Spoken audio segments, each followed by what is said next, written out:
Oh dear, we love a nice little PC game where we can click out of a window and have no issues happen. Hello everyone, this is CyricZ. We are playing today The Rise of the Golden Idol, the sequel to The Case of the Golden Idol by Color Gray Studios, published by PlayStack. We have an interesting option here. It says play The Case of the Golden Idol. I don't know what that's about. It might link me to the store page for that. We're not going to mess with that much. So just as, just to catch everyone up with, try to keep it as few spoilers as possible. Obviously, this is going to pick up where Case of the Golden Idol left off in a ways.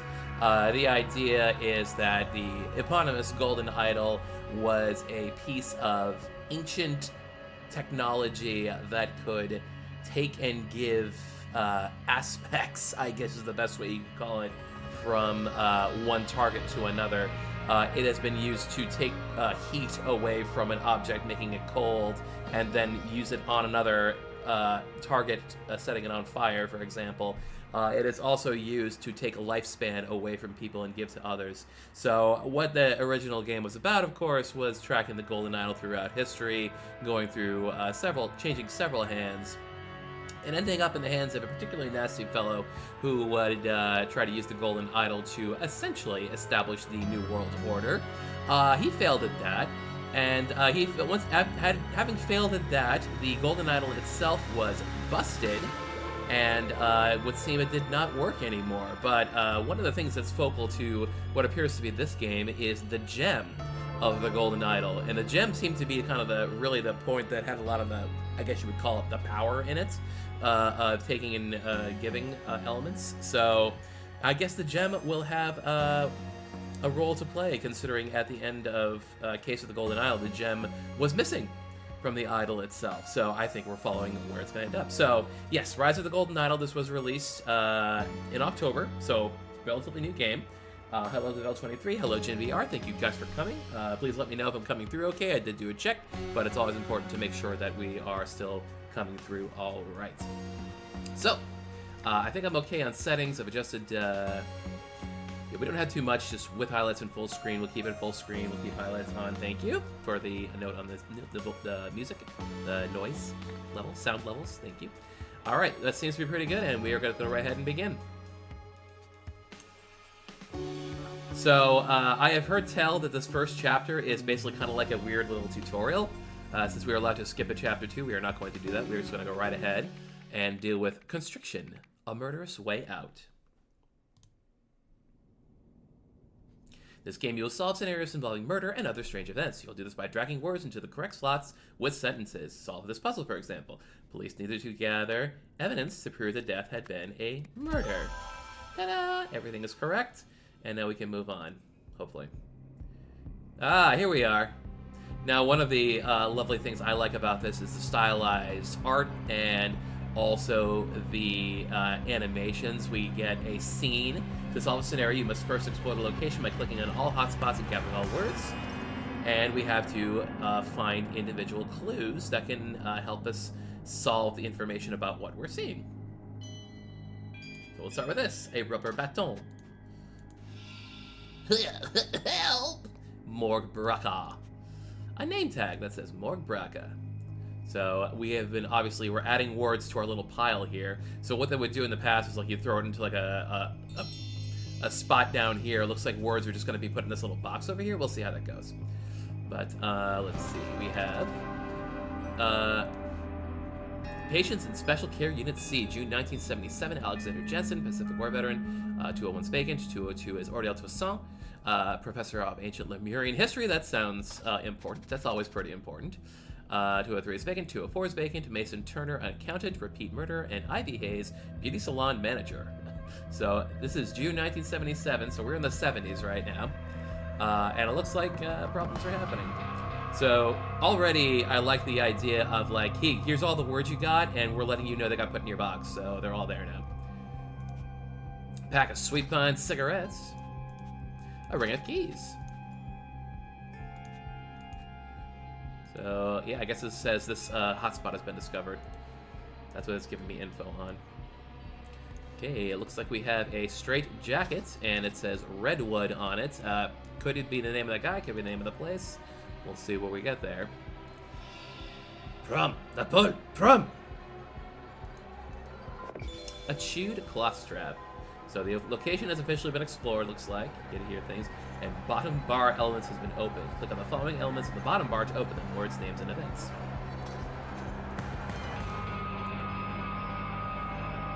So words are open here. Names and event. Oh, we got nice little windows that we can pull up and fill in. You can also know words in the inventory however you like. Try moving some around. So I can just like do this. You know.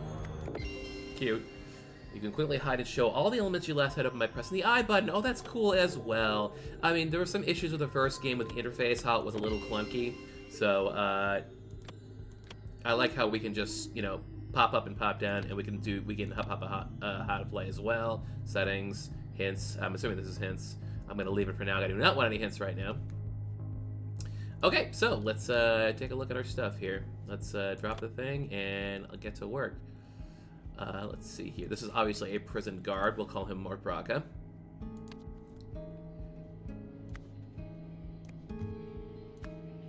Prison guard, an asylum guard, a sanatorium guard. Were they still using sanatoriums in the 70s? I wonder. I don't think they were anymore, but hello, Life. Thank you for joining. And since this fellow is speaking in a particular language, what appears to be, you know what? This actually sounds like the code words used to activate the golden idol when it was on the Lemurian island. I'm just thinking out. I'm just getting way too ahead of myself here right now. But since this... Oh, I see. So we can probably gather that this is 202. Because we got 201, 203, 204 over here. It's cut off, but I'm going to gather it's 202. So the fella in 202 is... Whoops. Fella in 202 is Auriel Toussaint, professor of ancient Lemurian history. Okay, this follows. Auriel Toussaint. Okay. The professor Auriel Toussaint killed Mort Braca with a strap from a straitjacket in the Redwood Asylum. Oh, and they made it nice and cute. They give us a nice little endorphin-giving stuff. You have solved the scenario. Auriel Toussaint, professor of ancient Lemurian history, chewed through a straitjacket strap and suddenly strangled nurse Mort Braca in cell 202. Awesome. I mean, not awesome. Lazarus Hirsch led the Puritanical Order Party, which governed Alabama from 1792 to 1795. Some claim he used a mystical golden idol to seize power. Nowadays, though, it is known to be a myth. I want to just roll that through again because I get the feeling, I'm looking at the golden idol and I feel it is an, let's call it an artist rendering of what it might look like, because that's not what it looked like. No, it is definitely not what it looked like in the original. They are literally just kind of making it up as they went along. I mean, that's legit. That's what the Order Party looked like. They had the little flags and everything. The armbands. Lazarus Hearst. Cool. Cool little information. The Curse. Ooh, a TV guide. I'm going to assume this is reviewing. Yes, this is reviewing the scenario. This is the actual event, and this is the cutscene we just saw. The Curse.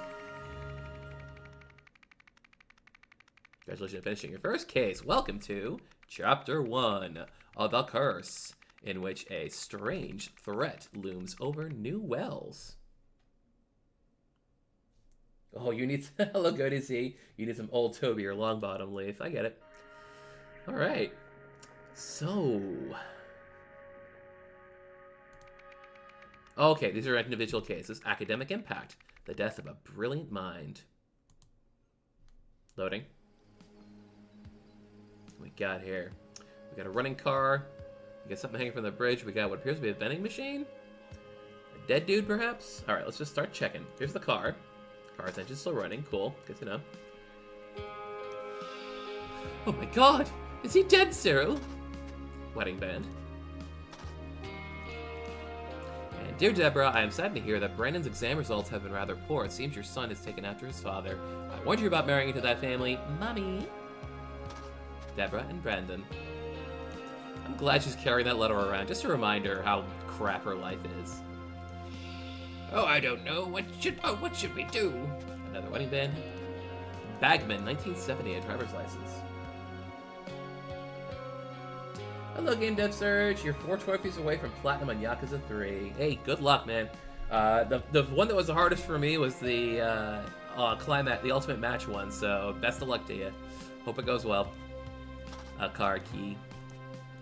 Bagman, 1970. I guess when this was issued. Are we still in 1977? We'll see. Over here, Westbridge 1, property of Sir Isaac. Hello, inside. Arrange for a taxi to be here at 6 p.m. I have a meeting at 45C Stockyard Street. I think that's a... Yeah, 45C. No, that would be the... I was going to say it's a British thing. No, that occurs in a lot of places, too. Where they have, like, C's. Okay. Stairs are covered with ice and snow. That looks like a rough time. Cigarettes. Cigaretten. And our poor unfortunate fellow here. The man is not breathing. Slipped on, went for, fell from. What? A red pen. A key. Probably should that place in the back because we told with the symbol. His satchel. John Robkin. 391 Pine Street, Eastlake, Thomas Crow, 128 Darkwood, Ave, Kingsport, and Caleb Reynolds, Eastlake Manor, 714 Ansel Street. All cool stuff, but we'll see how it applies. A pack of Brigantine Blue Blend cigarettes. A lighter. Sir, which of these speech titles you prefer for the graduation ceremony at Imperial University? The shortcomings of Nowak's algorithms. I don't want to criticize my own work in an inspirational speech. In the age of computers, math is a new frontier. Not great, but it'll have to do. I guess. That would be, the red pen would be our friend's...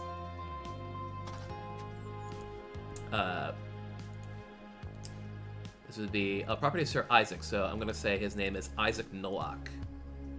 And we found everything, so let's get to work here. What's the... Oh, interesting. Ooh, is it like a... Oh, I'll get to what I think this might be. Isaac Nowak.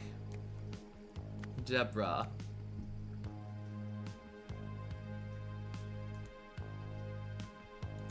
So we got... Let's see... Cyril.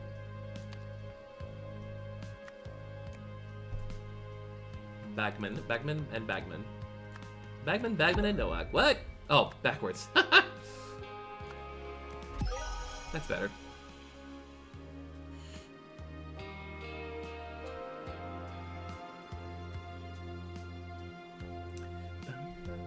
Okay. Cyril Bagman. And Deborah Bagman. Discover the body of... Isaac Nowak, which was there because he fell from the bridge. And I could see that's the case because he had a little yellow band. There was a little yellow thing hanging from the bridge, and he had one around his wrist as well. I should have input that as I saw it, but... I saw the scenario. While driving home, Deborah and Cyril suddenly noticed the dead body of Sir Isaac Nowak, who had fallen from the bridge above, tearing his yellow shirt sleeve in the process. See? There it is. I noticed that. I thought it was tied to it, like someone killed him that way, like murdered him or something. But, and obviously the stairs were meant to be a red herring. Academic impact. Thank you for your cooperation. We are happy to cover Brandon's tuition fees, provided our arrangement lasts. From your side, we expect complete confidentiality about our motivation for funding Brandon. Any breach of this confidentiality will result in a swift termination of funding. Sincerely, the Rare Talent Fund. Aha. So, we're filling in stuff here. Here we, oops, Brandon Bagman's tuition exchange with the confidential. Oh, interesting. So I don't have information on some of these, it seems. Can I go anywhere else? Here we go. Oh, we went in and now we can go back out. Interesting how it didn't That didn't pop until I've at least looked at the story itself.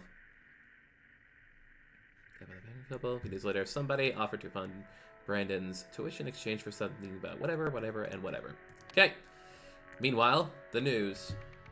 Under construction, a brutal blue-collar departure.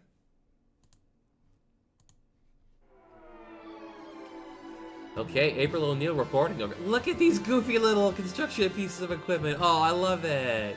So one of the things that came up like late in Case of the Golden Idol was like they developed cars, but the cars look so goofy and so oddly constructed. So it looks like that aesthetic is carrying forward into this game too, which I adore.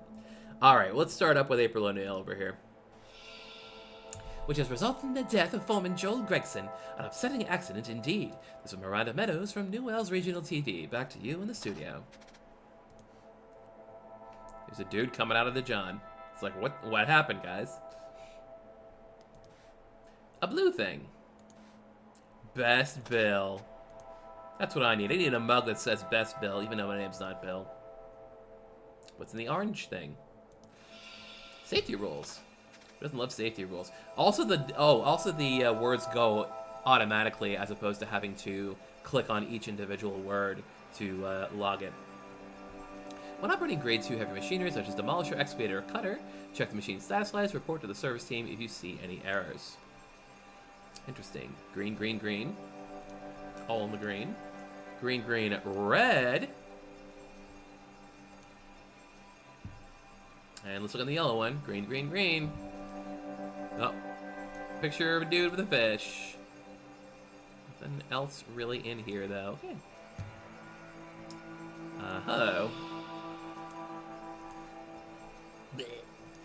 This man is not breathing. Foreman, fine. You and the boys can end your shift early today to watch the PL game, but only if you finish dismantling the old sewage pipe in the construction pit first. These are the tasks for this coming Monday, July 14th.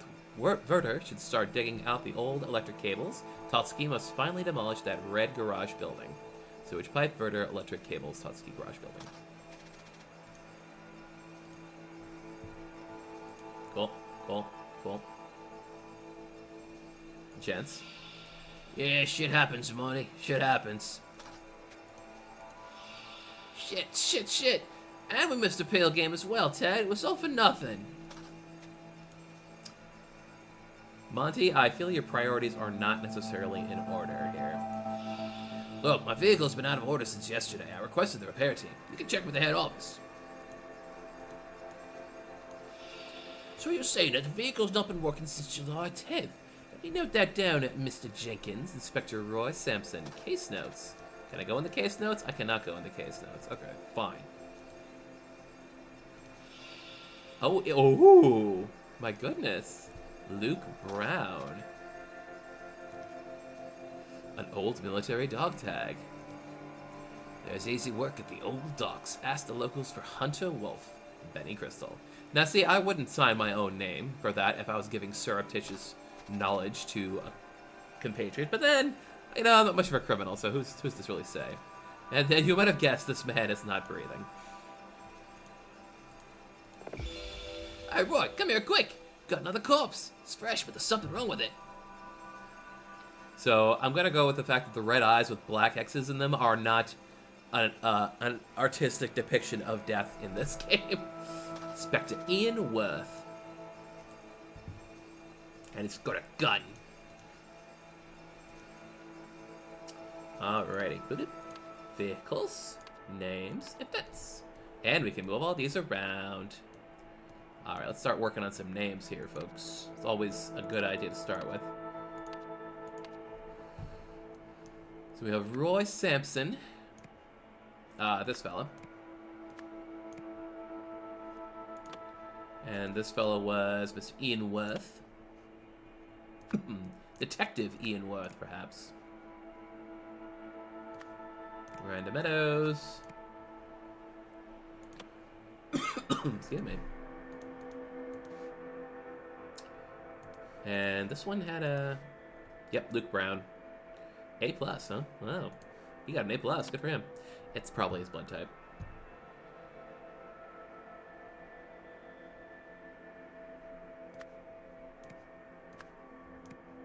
Okay, let's see. Here we go. Oh, we can even push a sort button. That's cute. So, Monty.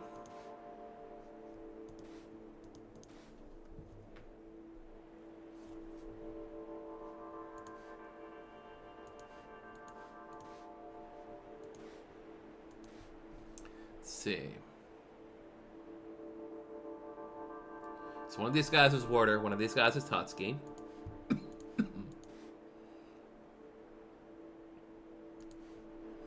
Maybe it's time to start looking at the vehicles? Might be.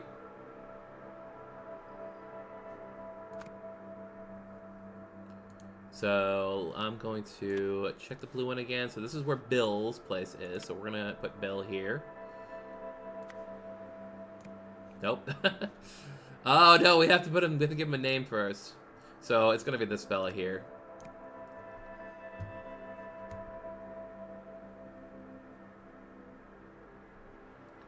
Well, I want to guess the pipe, because he was cutting, because it's a cutter for cutting a pipe. This is a wrecker, and the wrecker's for the garage.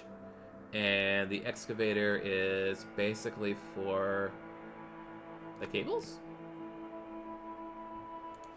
Let me recheck the work order there. Warder should start digging out the old electrical cables. Yeah, I'll use the excavator for that, and Totski to demolish the red garage building. So that's with the wrecker.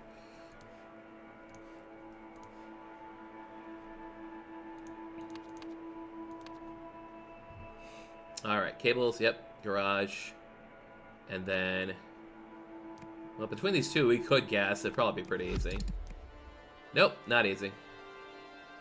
Oh, right, this guy's the foreman, so he wouldn't. There we go.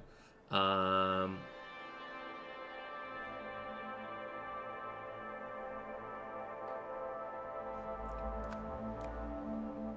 sewage pipe, electric cables. Would he also be working on the cables? No, probably not.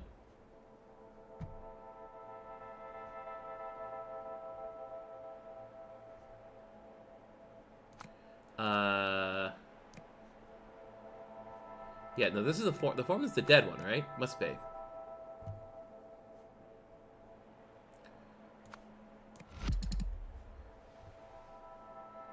Was the guy crushed under the pipe the one to ask for work in that note? I don't think it... Oh, this note, you mean?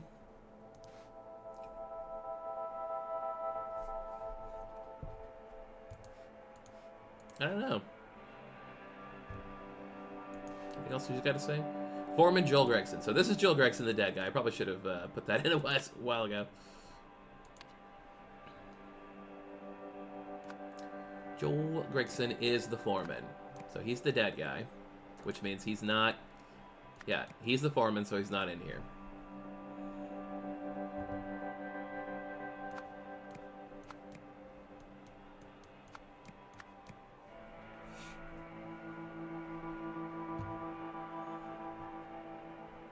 We'll just leave that for now.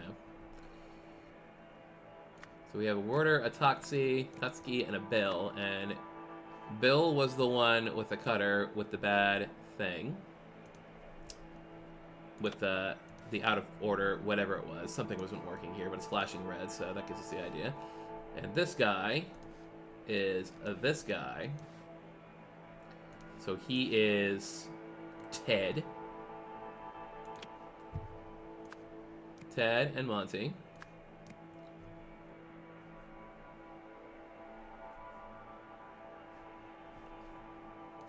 Now it's either one of these is Warder and one of these is Totski. So let's see. Yeah,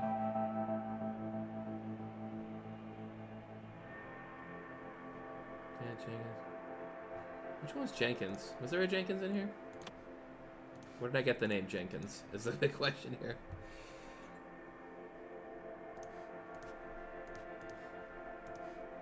Anything interesting here? Here, yes.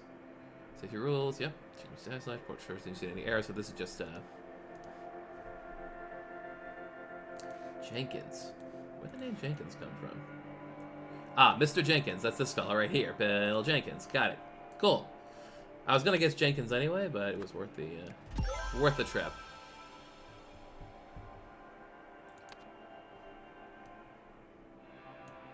Right, Bill Jenkins was working on this sucker. And Ted Werder... Totsky was the demolisher, Werder was the... but I'm told we still have things incorrect here. Interesting. Okay. So, with that correct... Well, we'll leave it up, probably. Okay. Names are good. Events.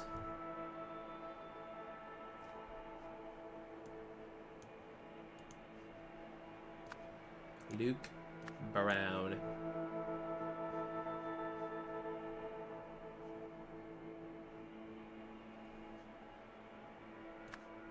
Joel Gregson.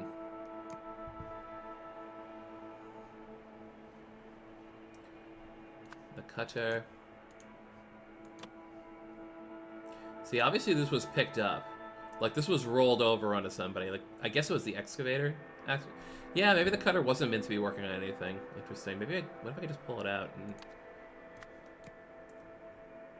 Gun.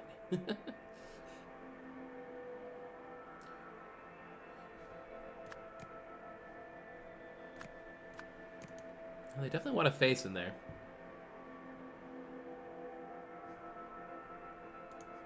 Okay.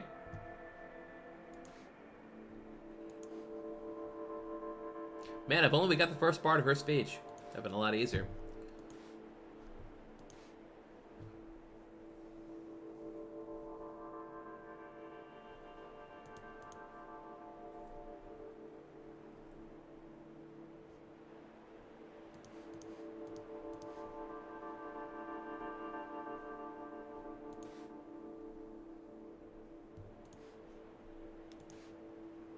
Bill. That's fine. We got that.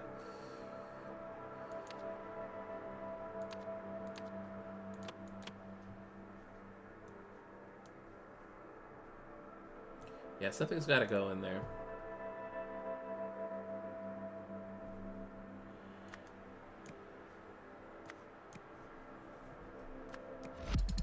Obviously.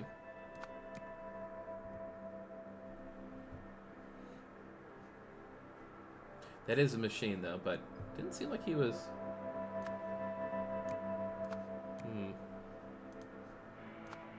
Height, perhaps? Nope. We're not even getting a two or less thing here. There's some big issues with wrong stuff here.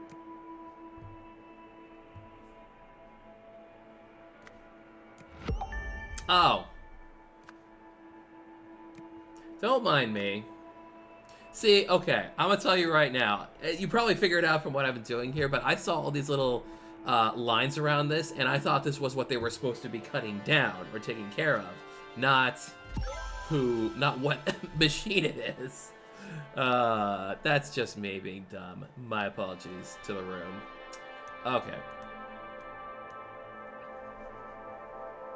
So it had to have been, because it looked like it was an excavator issue, so that would have been, well, let's go back to names here. Ted. It was Ted Werder. He's the excavator. On the sewage pipe is incorrect. Okay. Are we fingering Bill Jenkins?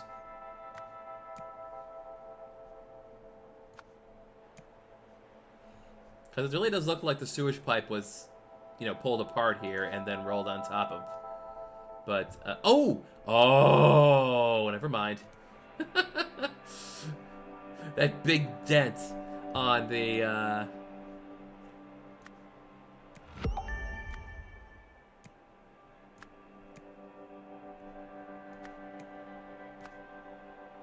demolisher. There we go. Okay. We're back in. We are back in, folks.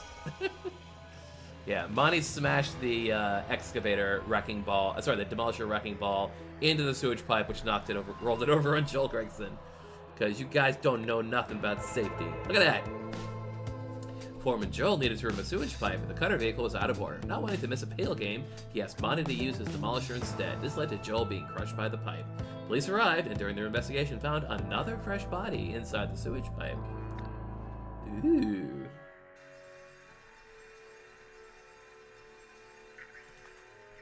You have seen his body. It would be a shame if it got out that the man who was an inspiration to the world was just another junkie, like one of those homeless deadbeats. Don't worry, I won't tell anyone, but there are those who might. I suggest you talk to the commissioner. The commissioner.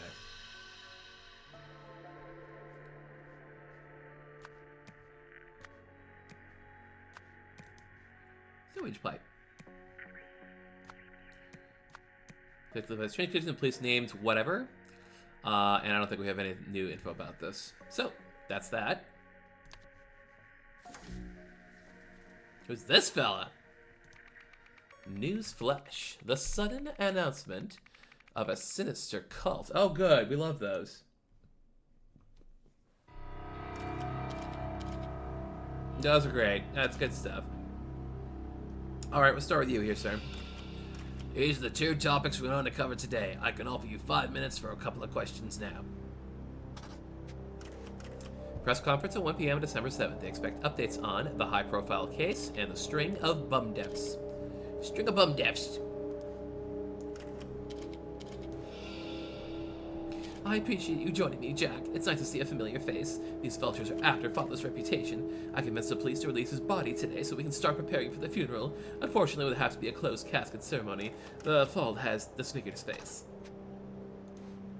For the rest of the executive team, I appreciate the offers to take time off to mourn, but we must prove that the International Knowledge Foundation can function without its creator. Therefore, I will continue leading it. All Foundation projects listed below should proceed uninterrupted. Third World Light, Wisdom Interconnected, Rare Talent Fund, CEO EN.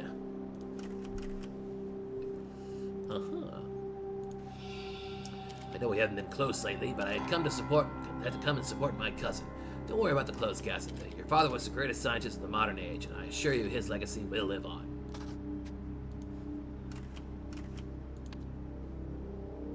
That's Jack. That's Jack right there. Hi, Jack. You're going right in, Jack. Let's see what else we got here. Oh! Is the family going to press charges against municipality? I am thankful for our police force. It is one of the few corruption-free institutions we have. Hey, that's not normal. As the commissioner said, the death was a tragic accident. Why did the police call the cause of these homeless deaths the Red Curse? Is there really a demon-worshipping cult?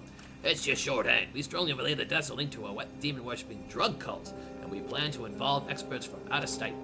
Are you considering any explanations other than a connection to drugs? For instance, a deliberate assassination through telepathy. We're doing real crimes, not fantasy. That's what you please.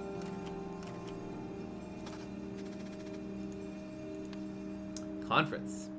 Oh, I don't have names, so let's move that away. So, okay. Yep. New items, but that's just about it. All right. What the hell, Roy? I thought you called this conference. What is old Seb blathering about up there on the podium? Are you off the case? What's a bloody demonic drug cult expert? Never heard of it. It's Roy and Ian again. It's alright. Apparently non-district needs help, so I've been promoted to homicide lead there. Sarge, if this is some drug cult thing, it's definitely out of my wheelhouse. Is it? Roy, get to Sebastian's office immediately and bring these case files of yours. Possum 13, Beetle 4, Cougar 9. Sure, whatever. Yo, whatever, man.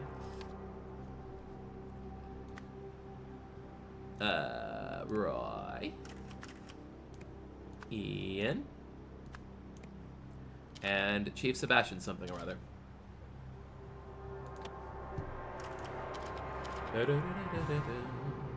So, let's check there.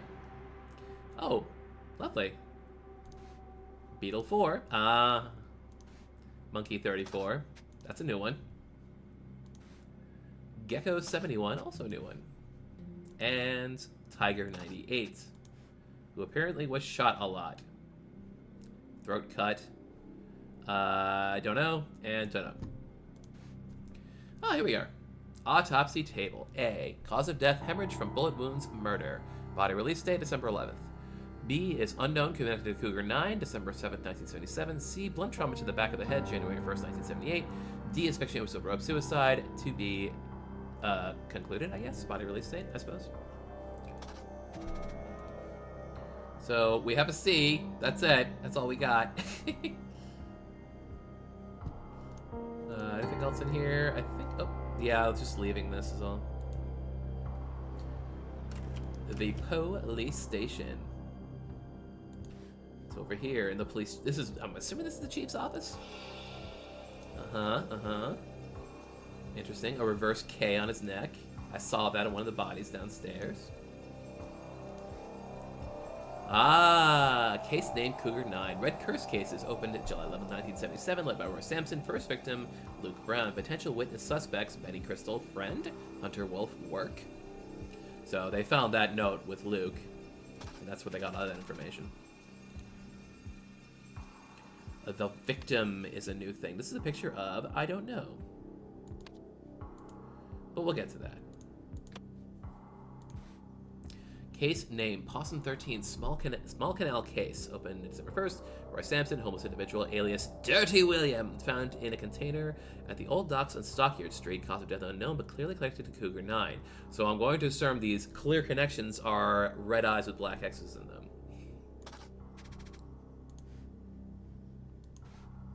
Case name closed. Opened December 4th. Led by Roy Sampson. Deceased, Sir Isaac Novak. World-famous scientist philanthropist. Living relatives, Elizabeth Nowak, daughter. Adam Nowak, younger brother. And Jack Nowak, nephew. Okay.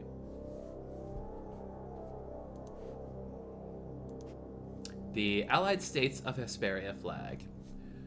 Let's, might this be the, American equivalent in this world? Because I know Albion is an equivalent for Britain, and then there's like, oh gosh, I forget the name they used for it, but there's a different name for what France is. Hesperia. Wasn't that supposed to be a thing? That the United States of America might have been called, or rather the American continent might have been called, something along those lines. Yeah, I got a feeling this is, we're in America right now. So I should stop using British accents, I guess. Welcome to the Wisdom Interconnected Network. Please input query. Computer, let me in. Command not recognized. Please input query. Dear Mr. Walsh, congrats on becoming Wisdom Internet's newest board member. Our next board meeting is in June, after which you'll receive biannual remuneration? Would that mean remuneration? Meanwhile, please accept the latest DAC2 computing machine as a token of our appreciation. Ooh, computing machines. Computer, let me in. Piece of shit. I don't know, I like doing this. I like doing the voices. So, right. Remuneration, compensation in the form of money. So, I am aware of the term remuneration, but that must be different then. I must be thinking oddly. Relatives, right. I'm gonna go with Elizabeth and Jack.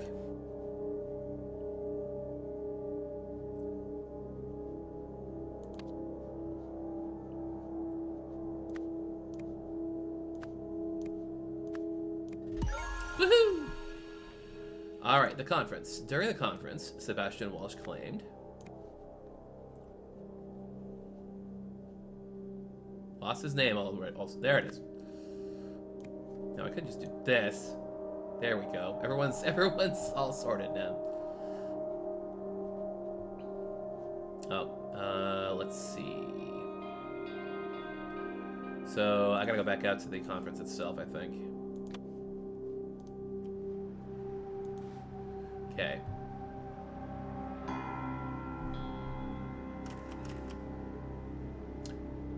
Tragic accidents, drug cults. Hey, no. Hey, stop.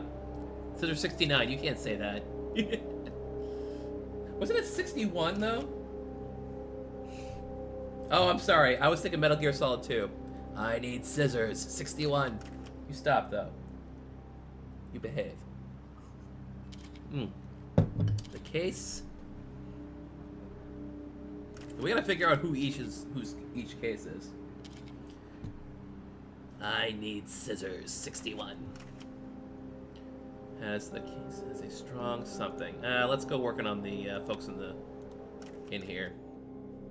So this is the reverse K guy. I'm going to maybe it's well we can't know which autopsy table it is until we look at this. Hemorrhage from bullet wounds. This is A right here. Good. Yeah. So that's A. That's C. Section of the road is D, and so this is B. So he's on table B. His death is linked to the red curse.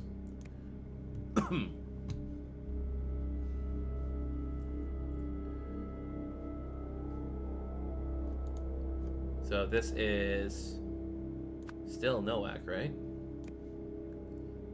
Isaac Nowak?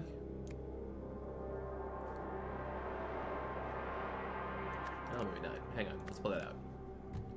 For now. That's one goofy thing. The selected thing has priority over the other windows. Oh, it's just a mild thing. New Wells. Oh, New Wells. Maybe it's New York. It's maybe it's a pass for New York. Maybe we'll see. Okay. Right. We figured out the table. That's probably what all this is from. And here. And the bums. Me bums. Taking off the case. I mean, they do say things like bloody, which makes me believe I should still be giving them British accents. I mean, I could in theory.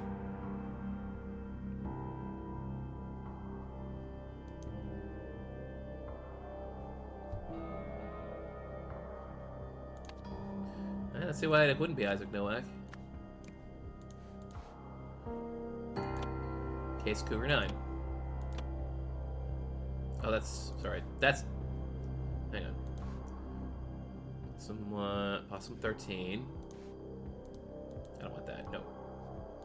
No. I want this. Case name's marked closed, so it's not any cases that are in existence right now. 13... Possum 13, Cougar 9, and someone's carrying a little something that says... Yeah, Beetle 4. Okay. Yeah. Hot doggity. So the case Beetle 4 was a tragic accident.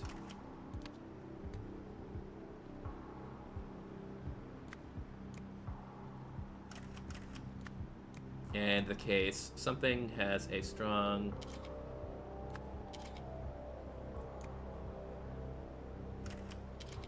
Cougar 9? No, I didn't like that.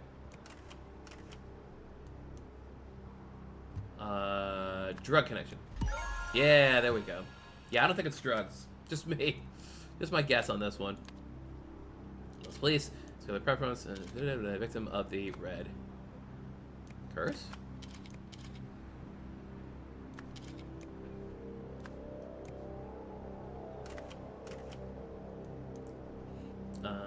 Before the conference,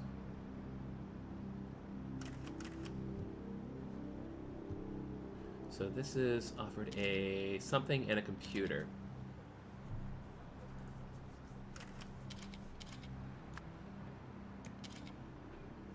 Sebastian Walsh, the chief. For the conference, somebody. Nowak offered Sebastian Walsh a corruption. A police position. I don't think that's what it is.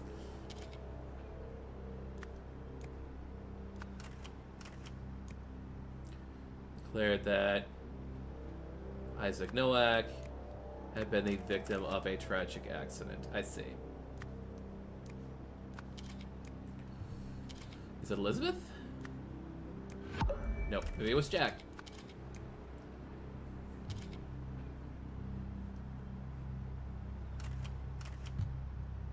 Alright, we'll go back into the computer thingy.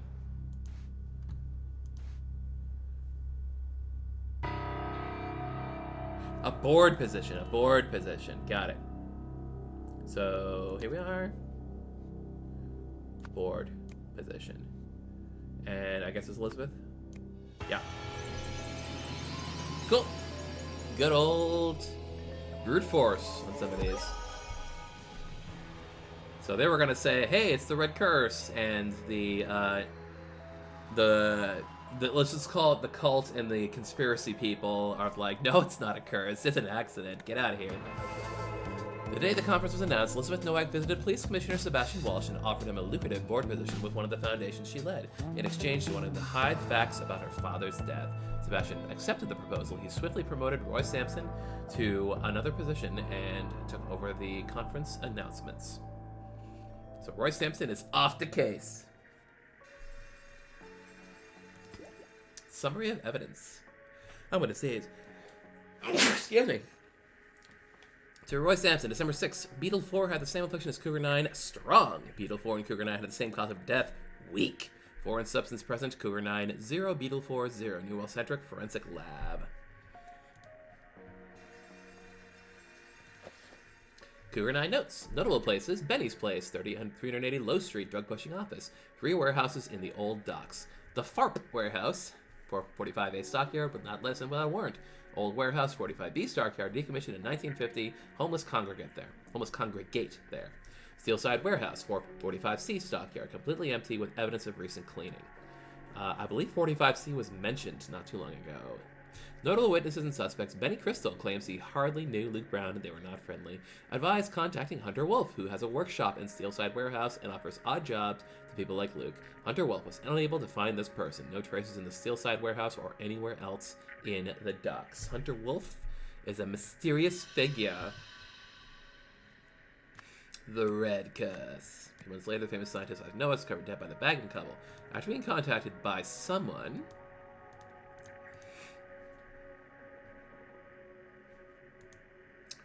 a few days later, this was Elizabeth Nowak, as I recall. Let me just go down here.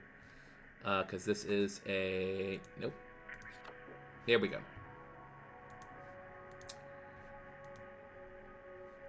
Yeah, we saw that. We might have to hop back into some of these.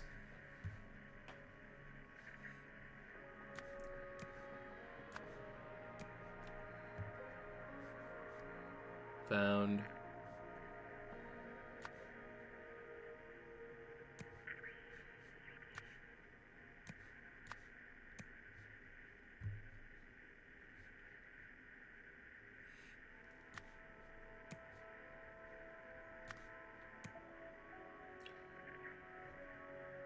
in a... Okay.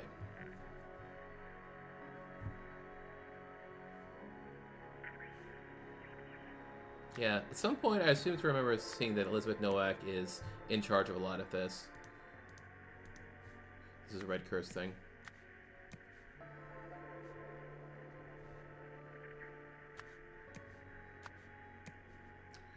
Mm-hmm.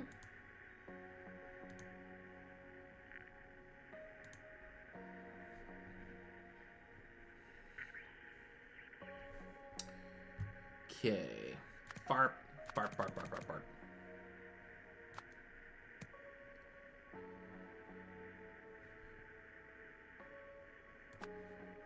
Couple member?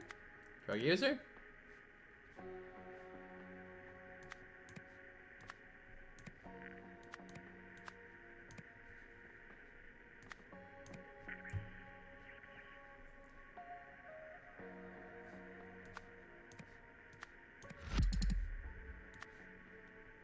Zero evidence that either accident victim. Yeah, they're both technically accident victims, weren't they?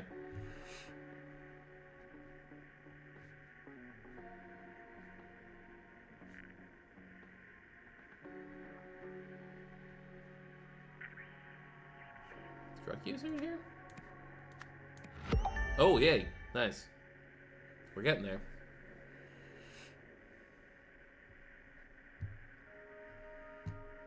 Otherness from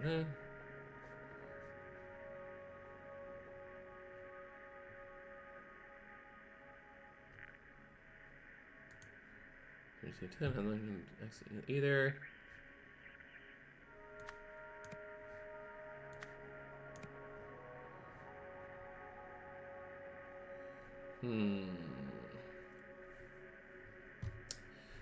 Laboratory investigation found zero evidence that either victim.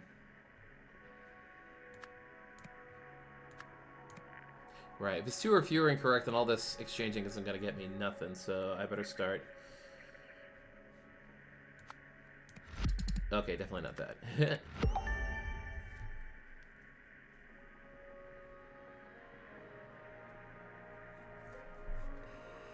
I had to be kind of Elizabeth, everyone would think, as we know, I could have been a drug user. I don't know how to find one. Either.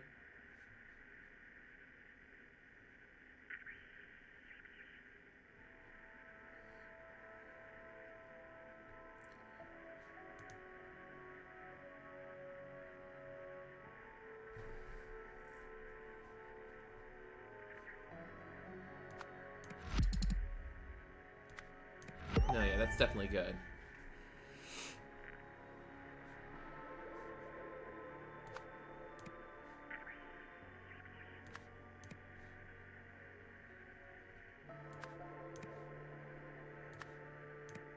Victim. Yeah.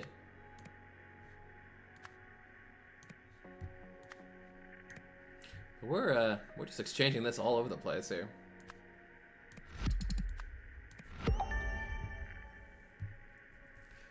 Ooh, you've been playing Sherlock Holmes games. Crime and Punishment is probably the best of them. Cool. I'll keep that in mind in case I want a new bag.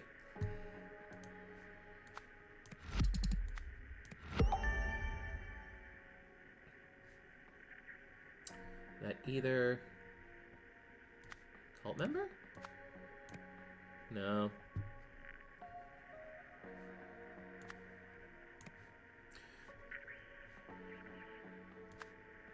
Either drug user had been a drug user. That's funny. Member victim. Oops.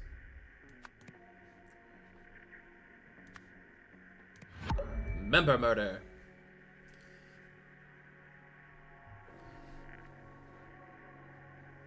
And we can't put like no. There has to be a what color is this? Like brownish. But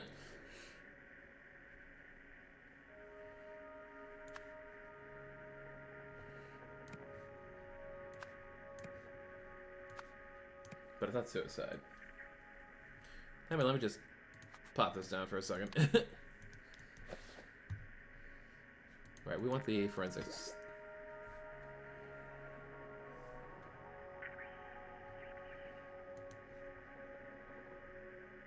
Curse victim, maybe?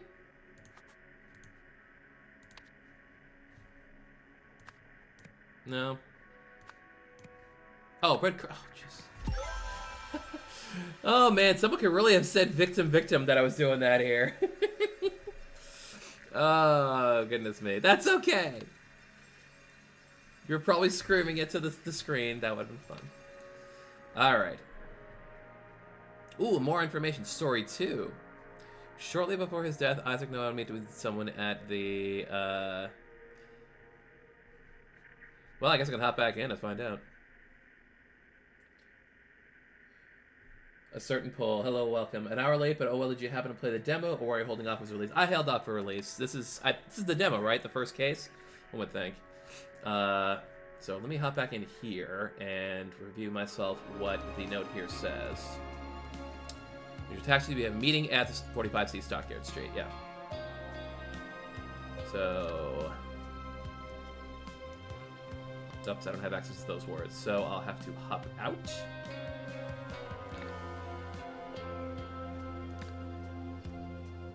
There we go.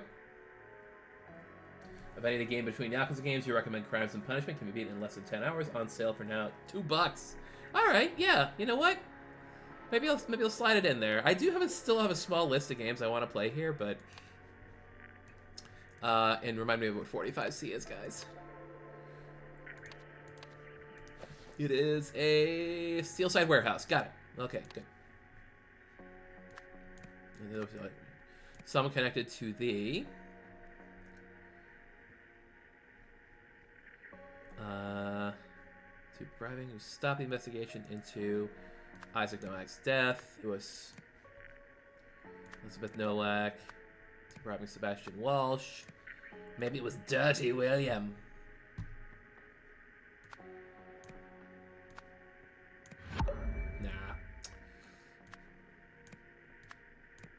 Nah. Someone connected to the sewage pipe. The police station? Yeah. Nope. Definitely not. Maybe it's just connected to the Steelside warehouse? There we go.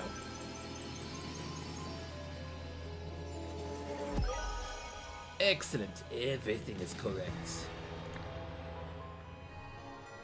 Oui, I can take this gilded brass trinket for scrap metal. You may have 3 soul for it and call yourself lucky. This is, yeah. And that brass trinket sat there for a long time. Look at this stupid plane there. What is that thing? Come on, guys.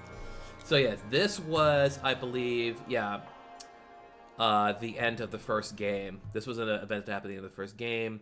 Balloons, zeppelins, goofball planes, dragonfly planes, I guess you'd call them. I don't even know how this thing would work.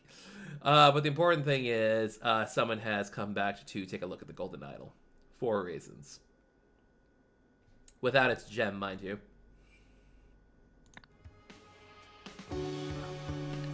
Alright, Chapter 2, The Pursuit. Several years earlier, we're going back, baby. Interesting. In which a lost power is sought. And we didn't used to, well, okay, we did have some cases that went backwards in the DLC of Case of the Golden Idol, but not in the main game. Oh, we have a corkboard now. Anything on this corkboard? Well, nothing at the moment, I suppose. And nothing on the story either. Alright, let's see Mrs. Khrushchev sweeping the sidewalk here. Garden Retreat. The Zen Center Rendezvous.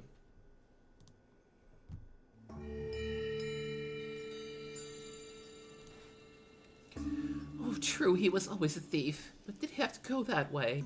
Before the new dawn, night must fall, I suppose. She is huffing. Oh, she's crying. Excuse me. OPG Incorporated. Anything else? No?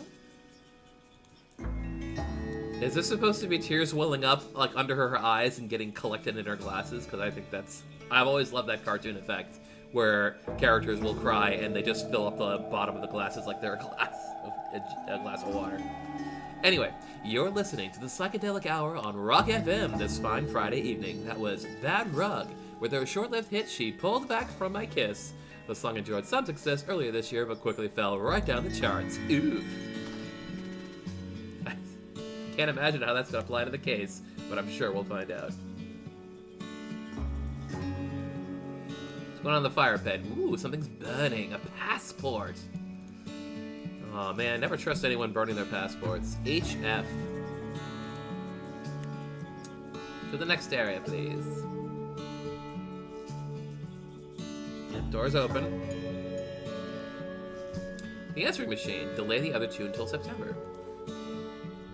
Hi, it's your favorite ex-husband. You'll be pleased to hear I'm finally getting sober. As part of the process, I'd like to make amends with you. For starters, I've decided to return that Lencan artifact I took in the divorce. All I ask in exchange is your forgiveness. If you're free on Friday, I can bring it in. Let me know. This is the Chief Auditor from OPIG's Finance Department. I've been going through your Foundation's recent payment history, and frankly, you seem to be robbing us blind. Unless you can explain yourself, you can expect a visit from me on Friday, when I'll have to confiscate your credit card and any assets you bought with it. I'm supposed to take it. I'm gonna take it. I'm just gonna go grab it. Hey, it's me, your trusty colleague. Sorry I've been off radar. I've been keeping my head down at the Dragonfly Inn. I'll swing by on Friday with our new pointy-eared... Okay, what? Our new pointy-eared friend. Is it Mr. Spock? Remember, I'm gonna need Plan B rates for this one, not like the other 7. Now that we're parting ways, I'll also need that passport we discussed. Well, you're not gonna get the passport, my friend. Delay the other 2 until December, as I'm assuming this one's gonna be the big one here.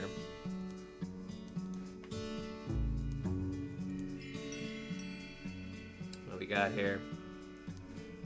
Ooh, August of 1974. So we got numbers. Thanks for the numbers.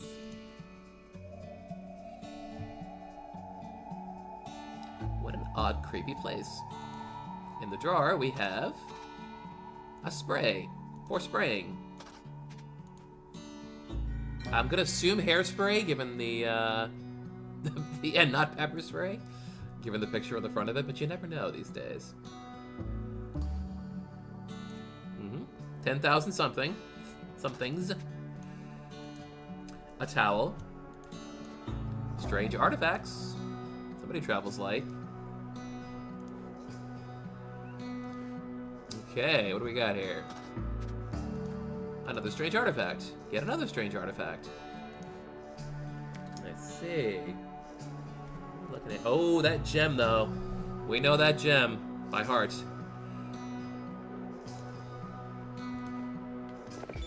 Here we are, City Gazette. Eccentric historians Harmony Foundation. It receives millions for undisclosed project. I see. What do they call it again? Yeah, the Harmony Foundation.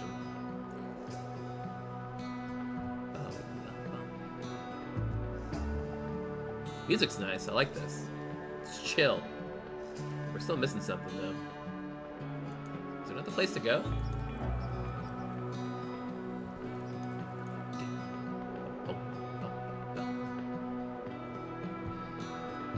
It's entirely possible I could just be missing hints too. The rug got rolled back. Oh my goodness. Oh no. Somebody. Oh no, I fell out. And they fell somewhere over here-ish, and now perhaps being put under the Zen garden? Night must fall. Alright. Let's check the overview at least. The events took place at the Harmony Foundation. Resulted in someone's death. Now, what day is today?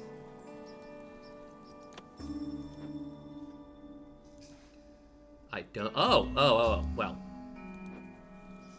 we have something crescent in the sky. The moon, yo. So it's sometime between. Yeah, it's gotta be sometime between the 27th and the 31st if we're still in August. So that would make sense that it'd be the 31st. But do I have anything else confirming this? These don't. Oh, you're free on Friday, yeah. I mean Friday.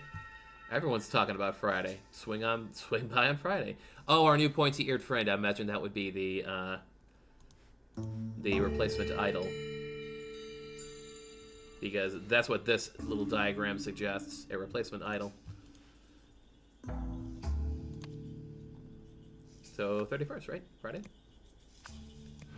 Nope.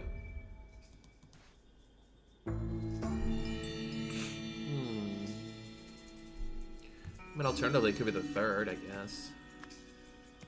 Nope.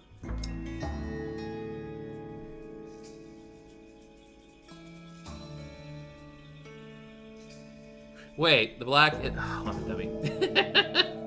17th! Because the black part... I think of a black part as the black moon as the full moon. It's not. It's the new moon. The white moon is the full moon, so it's the 17th. I'm feeling a little dumb right now.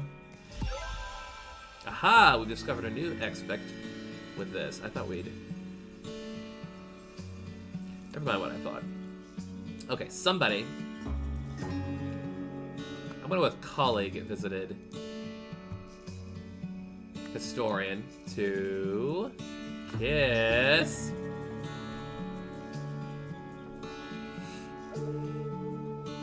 to exchange...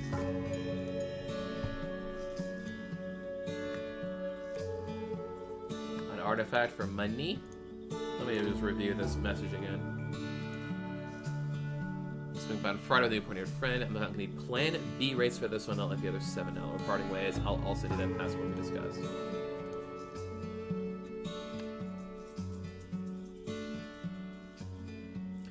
Colleague suddenly tried to rob historian.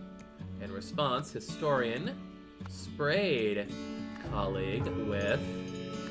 I was going to say it was hairspray. It seemed like it makes the most sense. Why would she have pepper spray? And then...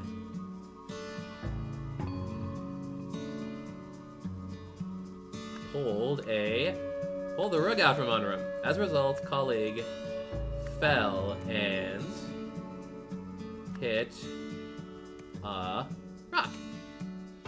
Easy. Easy peasy.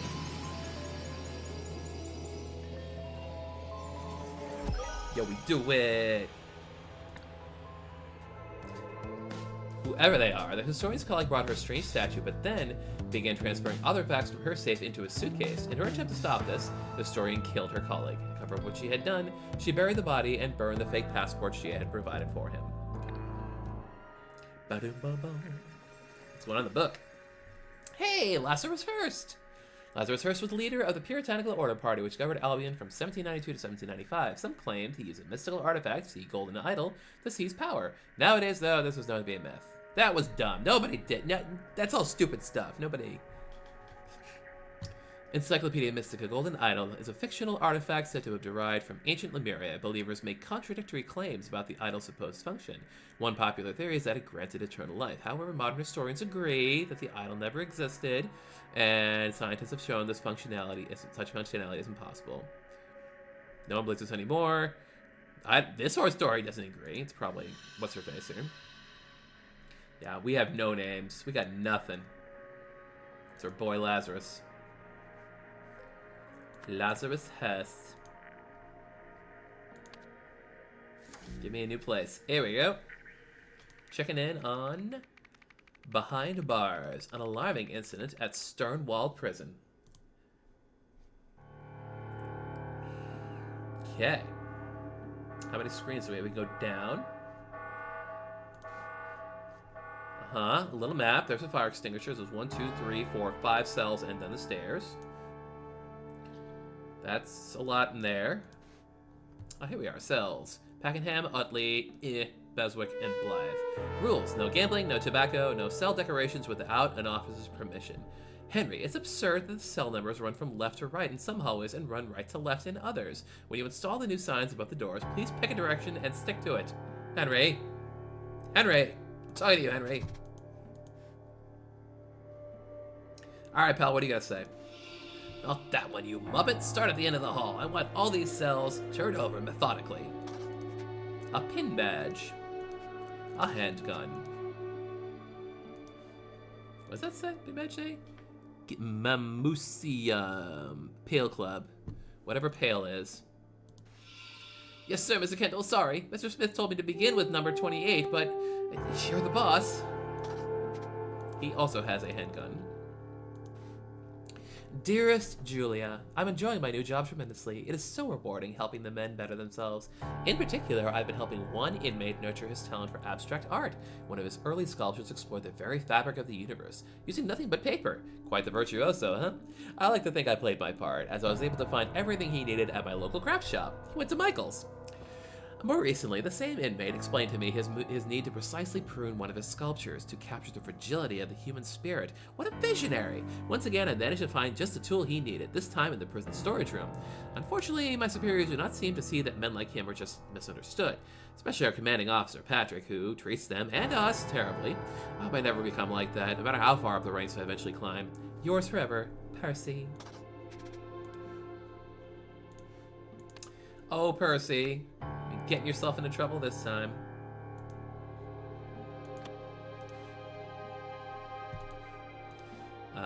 Mr. Kendall.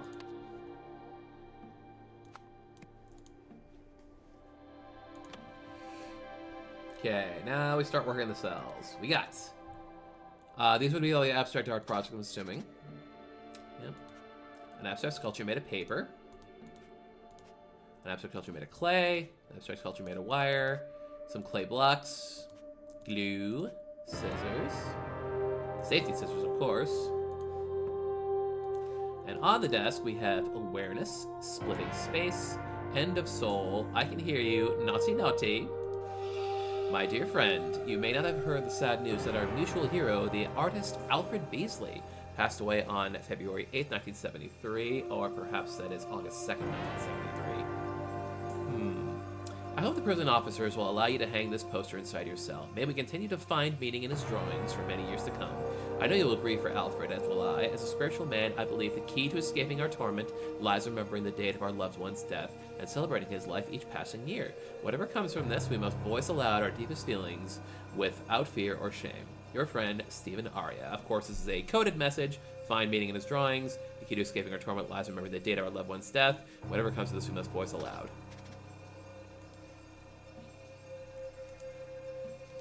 And here's that thing. Bug, worm, fish, mouse, monkey, primates, cavemen, man, and television. Cartoon fun with Alfred Beasley. Interesting. But this is the code.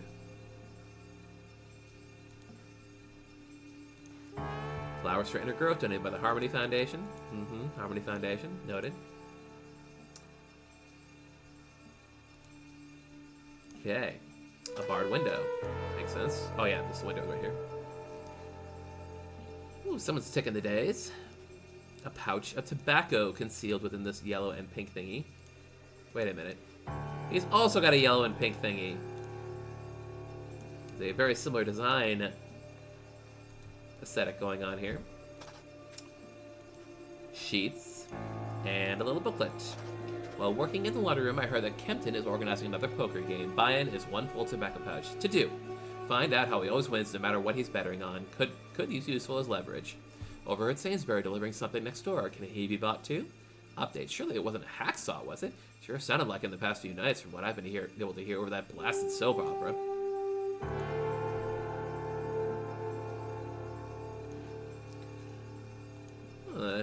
Love, Lust, and a Laundromat.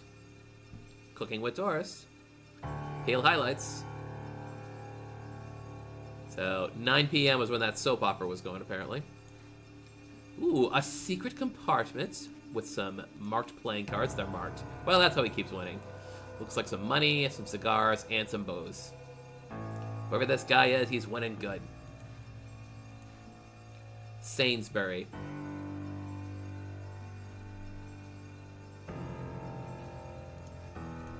Very interesting. Alright, I think that's it for up here. And now we're outside. Oh my goodness. Didn't expect to be all the way outside. Look at that. That's a... Oh! The sheets! Or at least one sheet like that. Spotted sheets.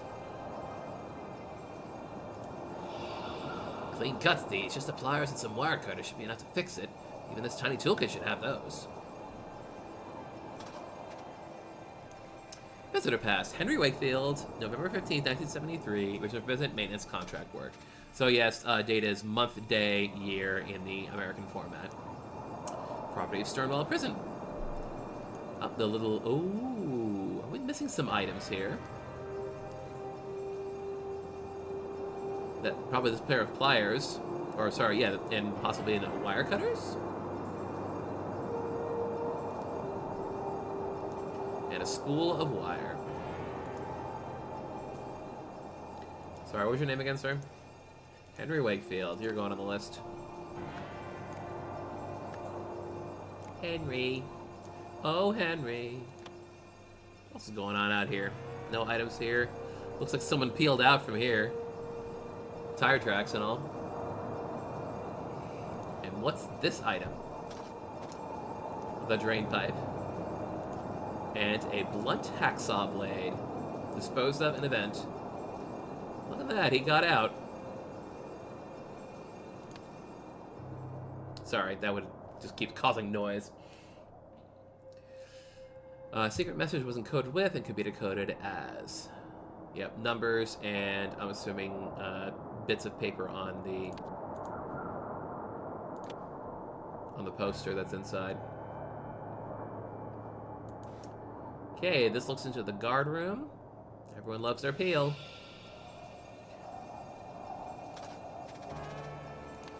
Just toss that for a second. Just so we're not listening to it. Yep. Mamuseum Pale Club, Victrix Pale Club. Tear off a raffle number for a chance to win tickets. Clearly, I can't trust any two of you idiots to guard the whole block by yourselves after 9 p.m. From today, November 15th, you will all be working the graveyard shift every night and get your bloody ears tested. How you didn't hear anything is beyond me. Jason, racketeering. Robert, murder. Jimmy, kidnapping. Arthur, murder. And Daniel, homicide. So I'll be able to see this. Jeremy scored a honker! Not so tough now, Utley. You big girl's blouse. An assault rifle. And a handgun. Nominative and derivative, yes. Jeremy, you and that schnoz of yours, my friend. Who was Percy referring to back then? Let me quick hop back in and get Percy's account here. Mr. Smith, got it. Jeremy Smith.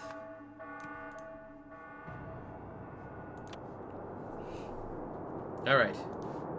Barf? Clovis! Cute! Puppy. Alright, gentlemen. Just one more year and that'll be me. Free as a bird. The storm is nearly over. I trust this will help you to forget what you think you heard. As extra insurance, I have a small request. I need you to get me something from your work. We can discuss it during the next exercise hour. I'm assuming that is the fellow who escaped. Big girl's blouse. Looks like he got a new nickname, huh, neighbor? How dare he not inform me of his plans? I didn't even dug his own grave. When I get out, I'll put him 6 feet under. A double-headed coin. Fancy. Try calling me that with a gun in your hand, screw. See what happens. Utley. He's looking very Utley today.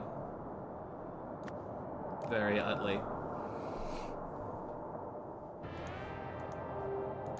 So I believe we had a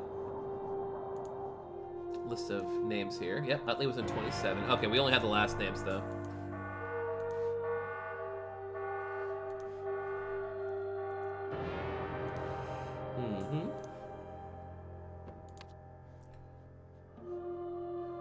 So I guess there's 2 Henrys, which I guess is not completely out of, you know, completely beyond the pale. There are 2 people named Henry in this world, I'm told.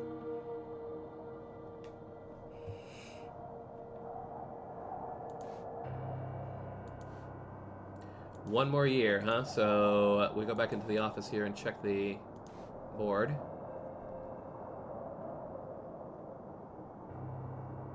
Scar, mustache on Daniel. So yeah, big scar on this fella.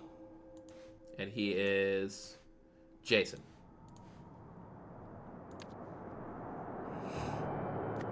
Jason the Scar Man.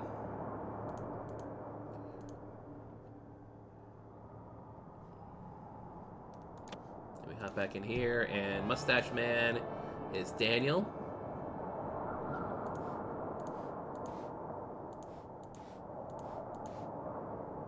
Daniel Utley. Sure. We will go with that.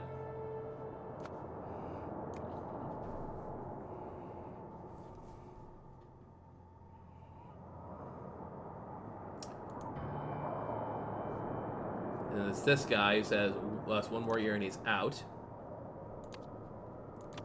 And that would suggest to me that it is this fella, Jimmy.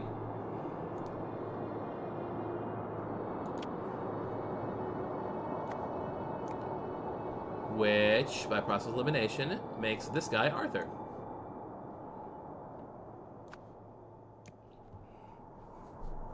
Now I just gotta find out their last names.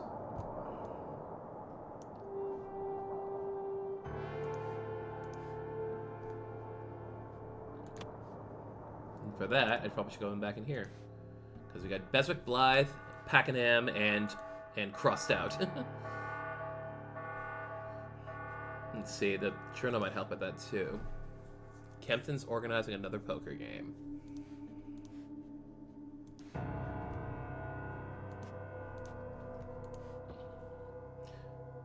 So yeah, this was the guy who escaped, and he escaped by putting this over his window. Or rather, he concealed his escape by putting it over the window.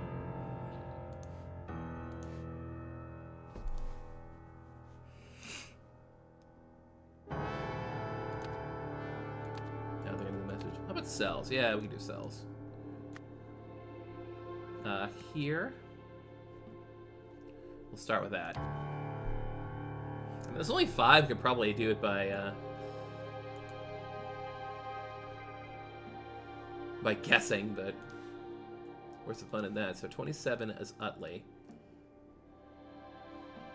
So we don't know which way the cells go, do we? Because there's a note here.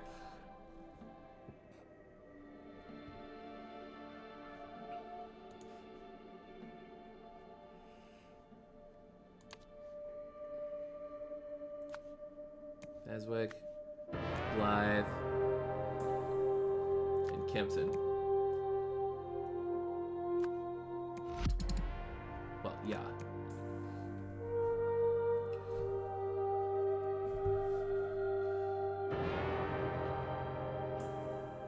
And not too happy about that. Oh, there's a Sainsbury, isn't there, too, somewhere? Oh, he might have been the guy who escaped.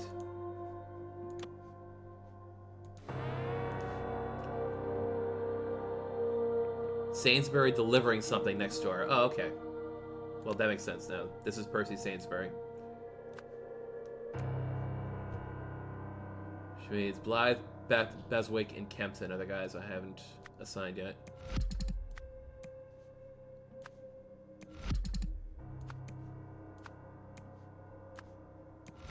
Okay, cool. We're wrong on a lot of counts here, I guess.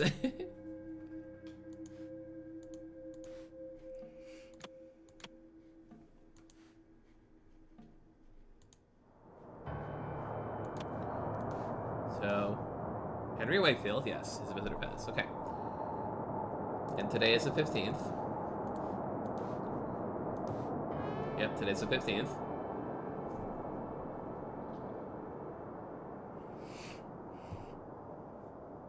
Jason. Yep. Jimmy kidnapping.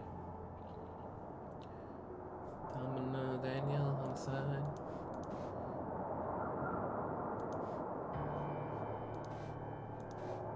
Yeah, that's definitely Daniel.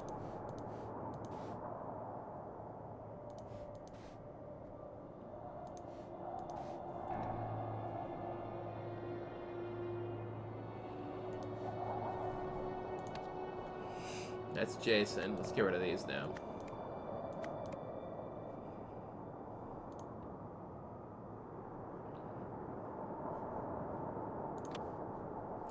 And Mr. Kendall and Mr. Smith.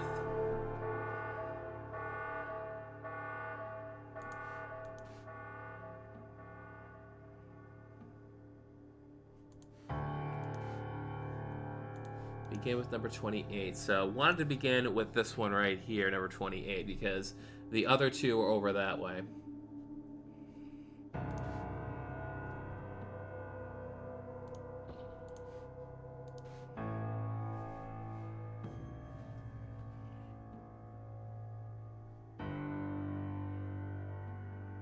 So maybe Henry's just the guy. Yeah, Henry's probably just the guy that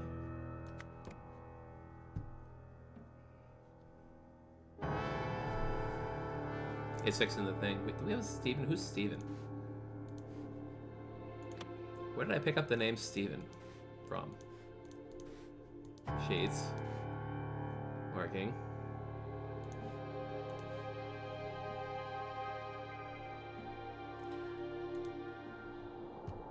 So yeah, this is the cut bars. This is the person who escaped, whoever it was.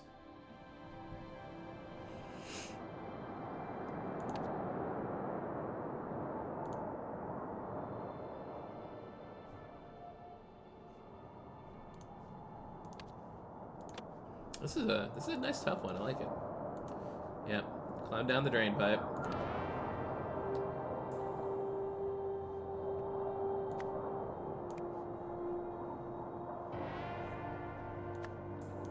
from somebody. Hit the yard via wire cutters he got from somebody.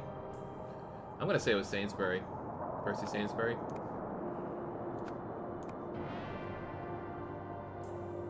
Drain pipe.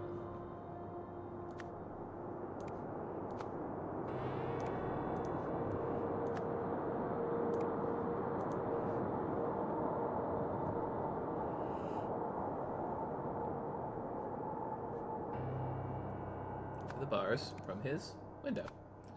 So he got up and how he got down. Okay.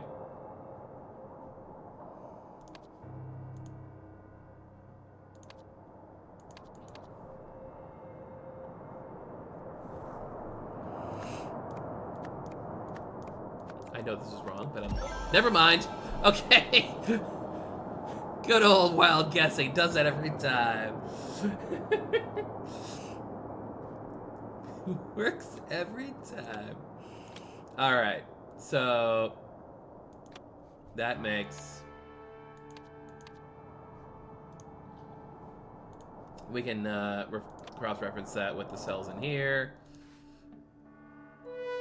So Utley is in this cell, which means this cell is 20. That the cell 27 is off to the right, and Pakenham's off further to the left. So this is Arthur Pakenham.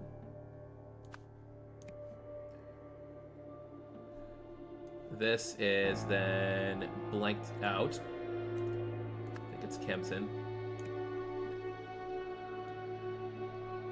And then there's Jimmy... whoa. Jimmy Beswick. And something Blythe.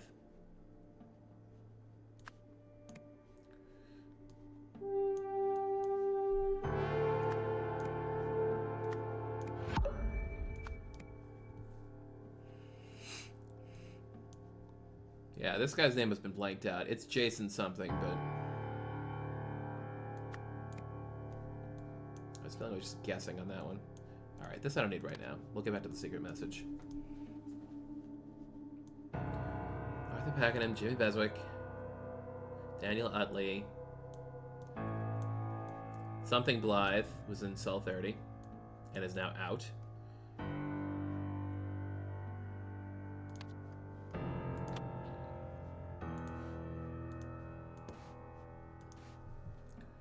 Kempton is organizing another poker game. Yeah, that makes sense because he's got the... okay, so Jason Kempton is correct. We just need a name on this fella here.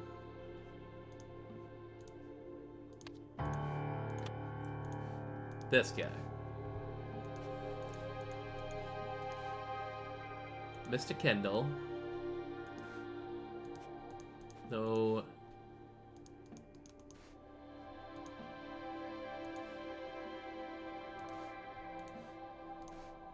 Alfred Beasley.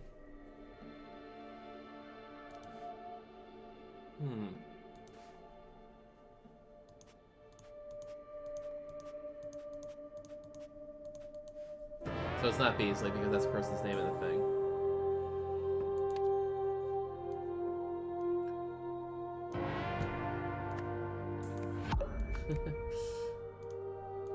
I'm gonna start guessing any moment.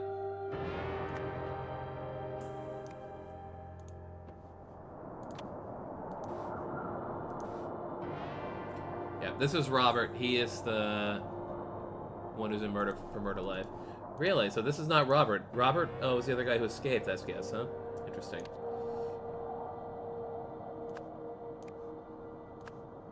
Prison for murder.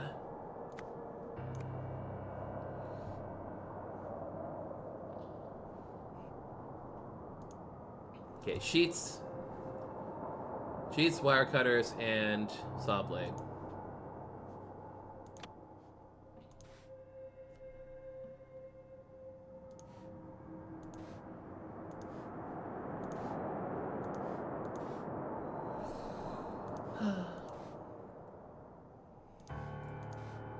You big girl's blouse.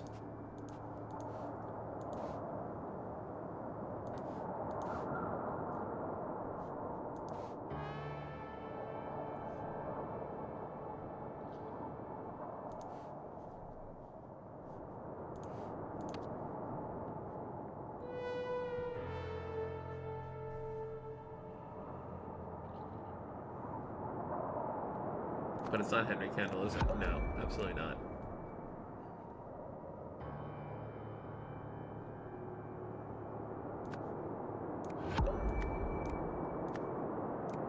No, it's Alfred Beasley.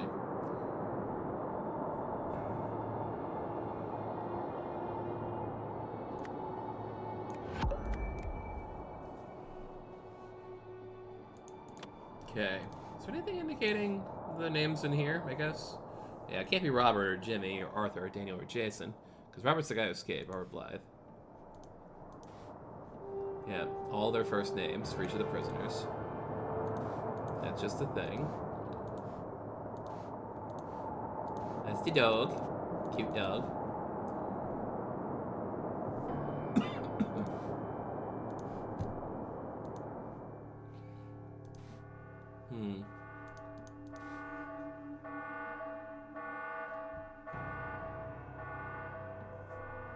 Commanding Officer Patrick. Okay. Jeepers. So this is Patrick. But we have other names wrong. Great. Good to know.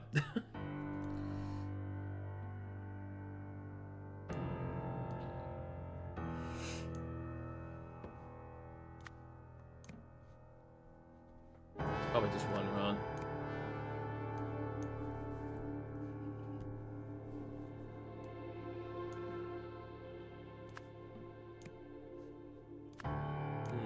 Arthur.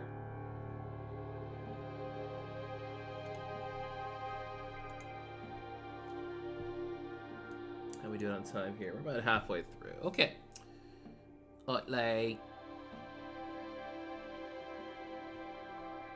I guess we just gotta go back to the list here on the wall. Pakenham, Utley. Something, Beswick, and Blythe.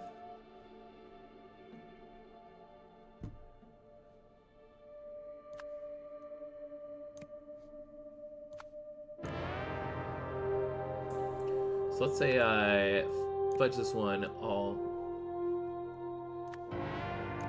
Yeah, so that was okay.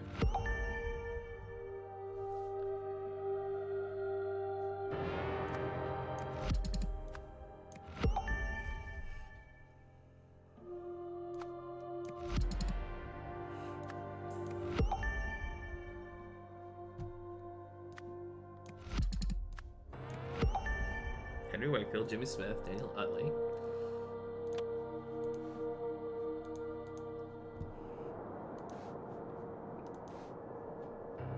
Daniel, Arthur, Jimmy, Robert, Jason. Daniel, Arthur, Jimmy, Robert has escaped, and Jason.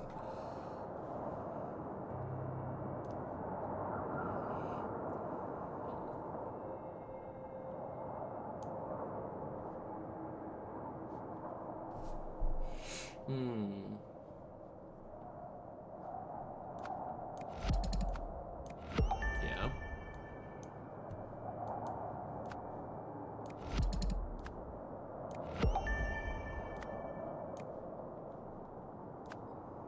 Found it.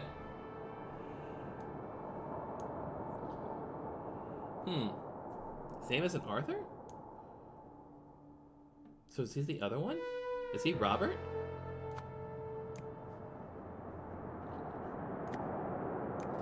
Oh. Okay, well, I guess that makes sense. Alright. Yeah, you know what the reason was? Because I thought I had him positively ID'd in the... No, yeah, in this picture. I thought I had him... I thought he was Arthur, for reasons I don't know why. Anyway. Yeah, that's Robert right there. He's just like, you know, obviously a little haggard after all these years. I guess I just didn't catch him. Alrighty, so... We're good with this. Probably.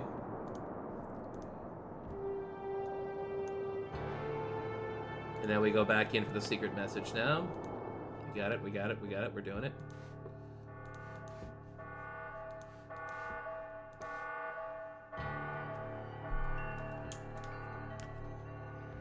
$281973.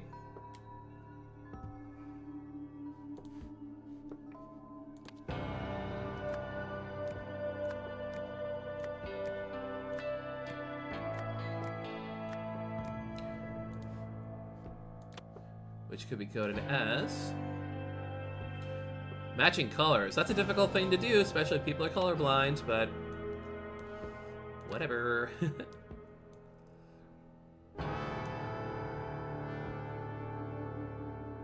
Let's see. 281973.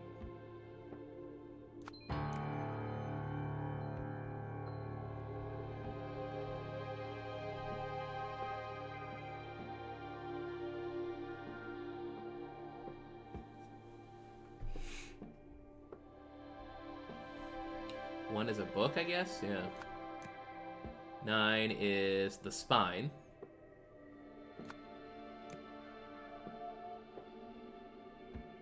Seven is orange, so it's equals. And 3 is fish is saw.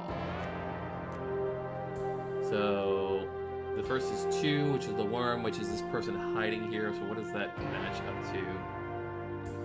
Disguise? Inside. There we go. Here it is. Yep, inside. Inside flower book spine equals saw. Cool. All right, last thing. And we've almost got this done. We just have to make sure we, we reconcile the people that he got his stuff from. Let's see. Hacksaw, was it?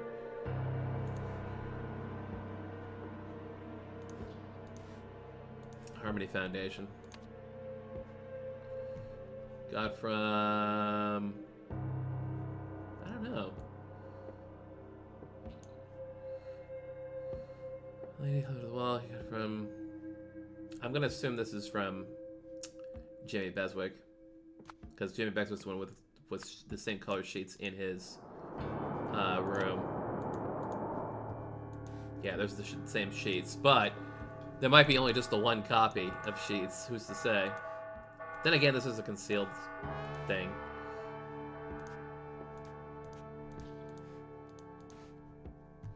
Awareness, splitting space, end of soul.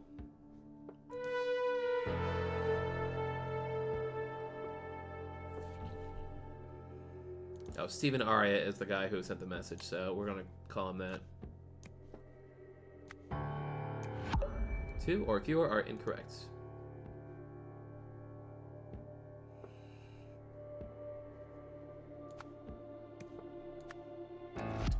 No. Jimmy Beswick was correct. So there's only one thing we're missing here.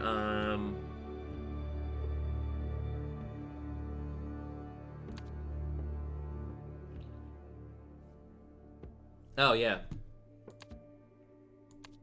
That's what it was. Arthur Blythe. Woo! Yes!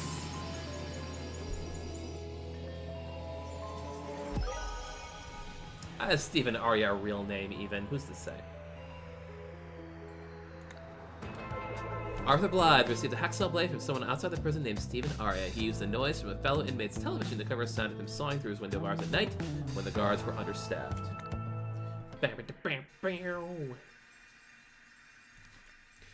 Mamusium top league again. Mamusium won the Albion Pale Championship yesterday, beating Victrix in a thrilling 1-0 final. Killer on the loose. Police are hunting a murderer who escaped Stonewall Prison yesterday. Arthur Blythe, who formerly worked at the Museum of Lemurian History, was serving a life sentence for fatally stabbing a colleague who had caught him stealing artifacts, which he later sold at various locations. Indeed. That's Henry. Or is it? We can move these people. What if Lazarus Hurst survived? I don't think he did, guys. I don't think he survived. He got blown up with a cannon. We were there, sort of.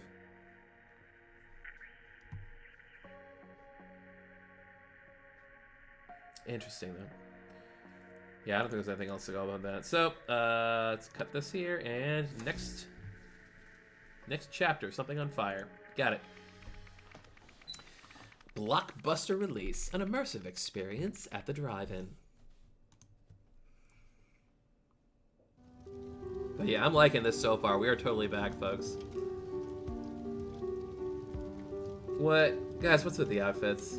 Okay, you guys are cosplaying. I get it. That's cool. You guys are cool. Wasn't my fault. Someone pulled it off me from behind while I was trying to figure out what had been thrown in my back seat. I take it stub.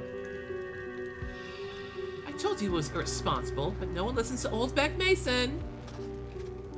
Another ticket stub. Okay, Beck Mason.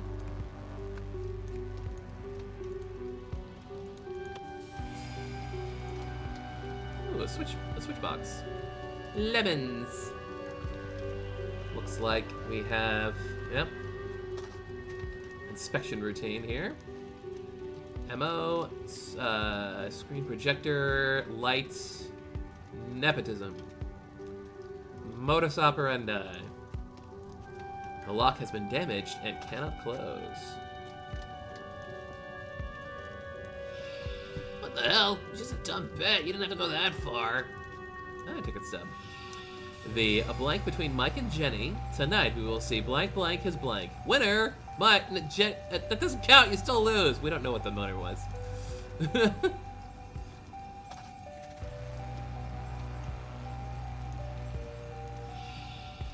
I didn't know that would happen. Who the hell wears something that dangerous? Besides, you said we wouldn't see it, but now we have. I win. Take a step. Miss Chen, hope the costume fits and it got to you on time. So jealous you and Mr. Lendl got to see it at the Neptune. I'll have to stick to a boring normal cinema. I'm with Mr. Lendl on this one though. No way Bert's going out like that. Not Bert. So that is one Miss Chen. I want to say Miss Jenny Chen. Mike.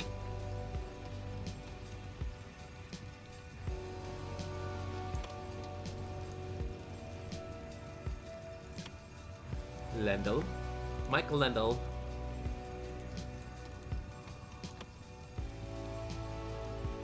What's going on here? Ooh. Warning, do not remove the upper lid unless a fire switch is set to off. Ooh. The fire switch is definitely not set to off, whatever was going on here. A can of blue paint. Its label reads, caution, highly flammable. A pair of wire cutters.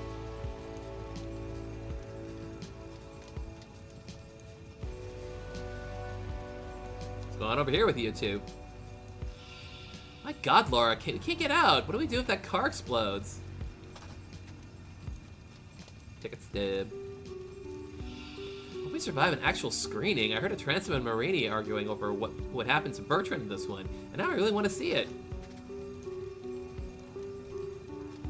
That is a lot of popcorn, ladies. That is a lot of popcorn.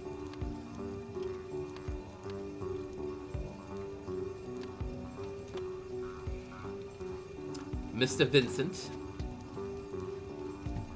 It's Champ, actually. I'm starting to regret getting involved. You barely even cover the cost of my Transom costume.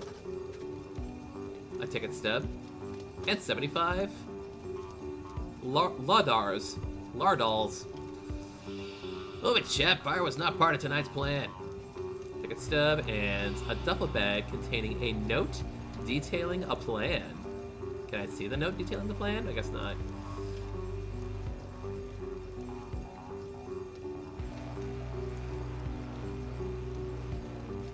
The dispute. The equipment. We'll get to that. Oh, Champ.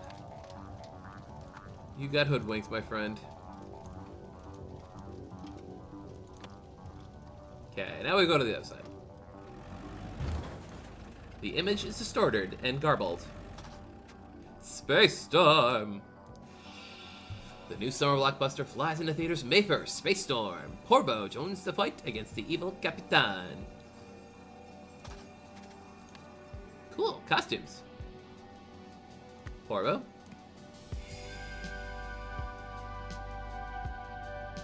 Transom. Marini. Bertrand. Yeah! I mean, that guy just looked like a Porbo, let's be honest.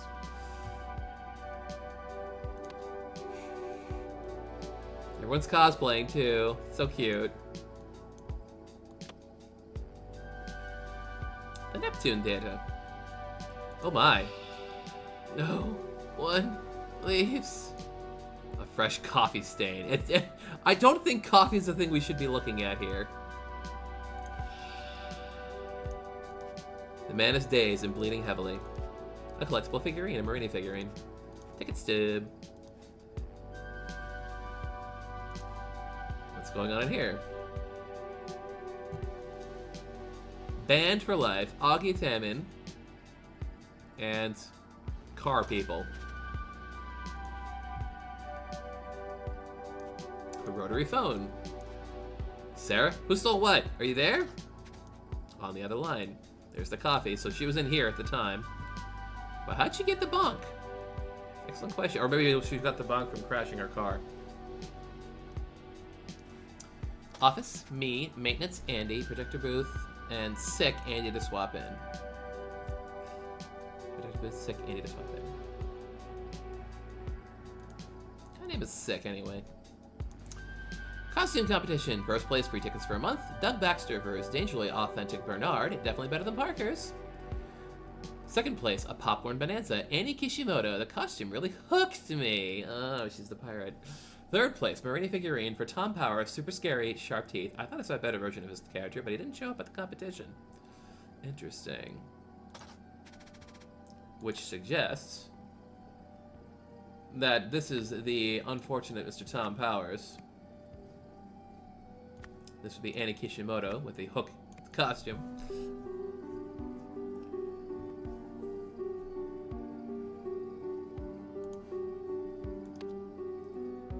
What else we got here? Looks like it's just a note here. Miss Cunningham, you were right. That weird lady called again. She can't seem to get it through her head that she just can't buy anything she wants. She sent her goon to make an offer in person, but I saw him to the exit, just like you said. I told him to never come back, and that no amount of money could buy what makes this place so special. But he didn't seem to listen. Miss Cunningham, eh?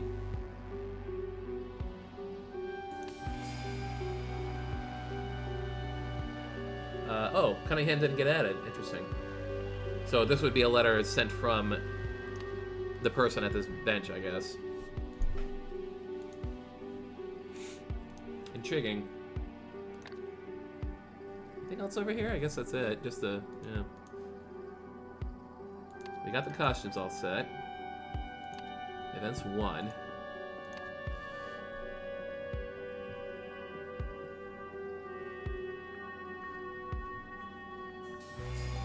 Okay, we're still missing a bunch of items, though. Let's make sure we're checking everywhere here. Oh, yeah, we haven't gone in here yet. Oh, hello, Projectionman. This is Andy. This Cunningham's gonna fire me if I can't get this fixed. Oh, now Cunningham gets added. Oh.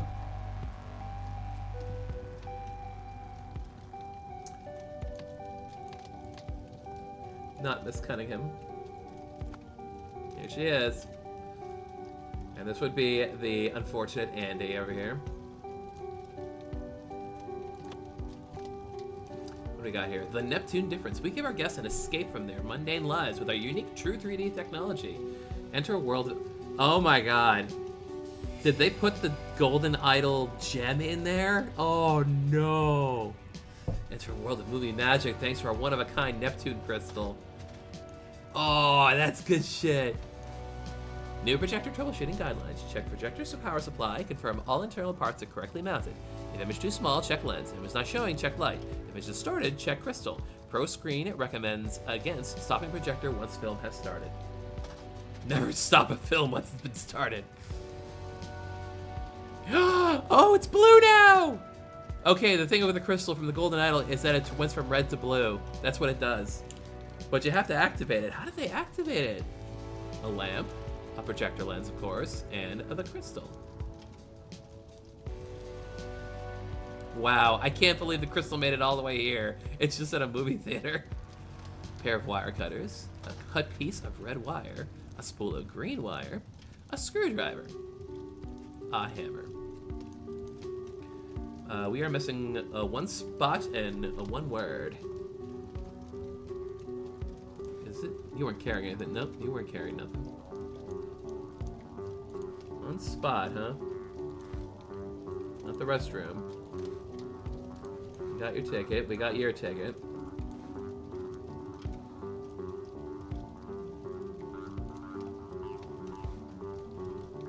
Dang, man.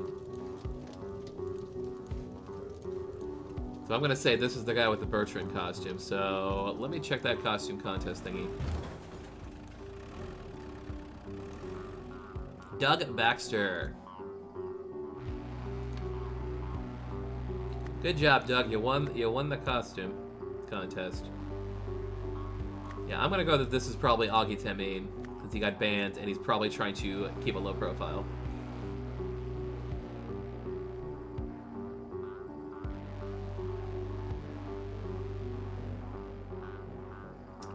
Yeah. So one thing, I mean, this is probably not that big of a deal, but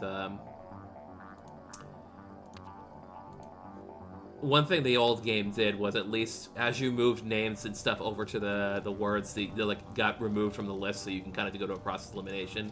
But I can understand that not being a big thing.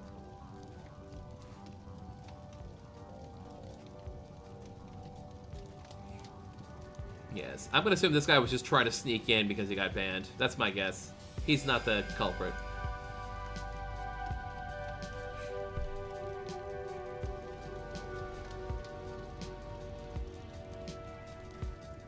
Laura? My God, Laura. Laura?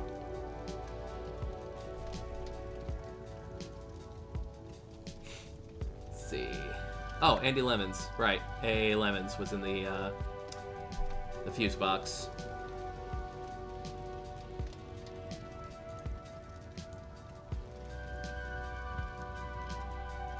Okay, what else we got here?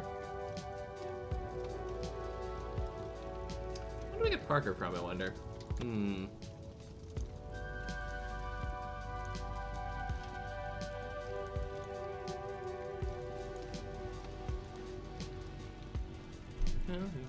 There's no way Bert's going out like that.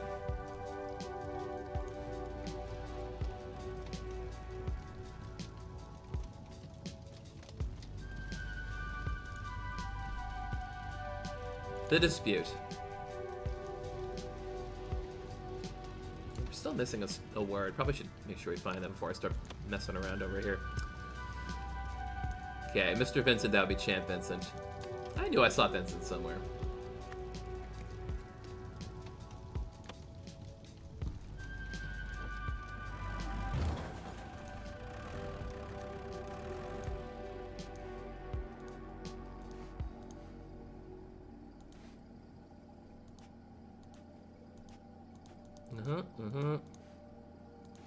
Another spot we haven't tapped yet here.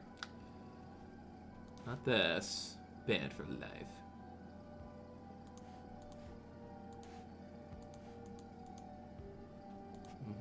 Started and garbled.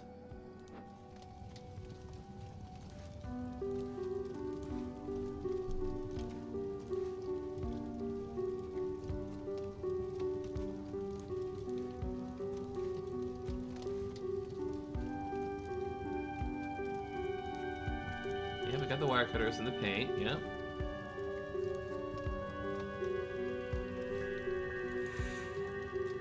Oh dear, dear, dear. Missing a thing to find.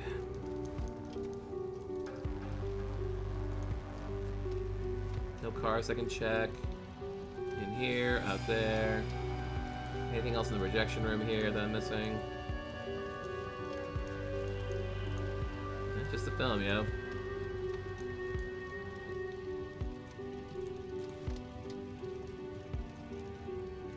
Got these items, yep.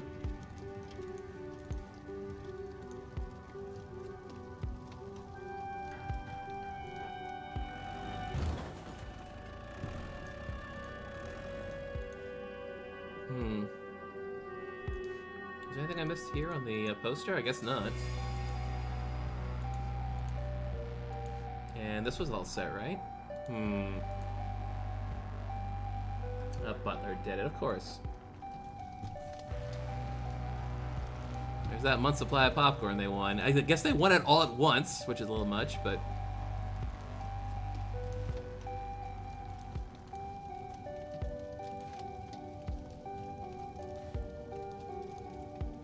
Yeah, the projector got shut off, and he had to go fix it. So now the projector's having problems, and the question is that, in fact, the idle crystal, or is it just someone swapped in some weird blue crystal and that's it now? Because maybe the whole idea of this was to have someone make off with the idol's crystal, and they ruined an otherwise lovely evening at the cinema. The plan. Oh, disguise my identity. Need a costume. Get out of the drive-in. Bring enough money. Get the staff out of play with distraction pack.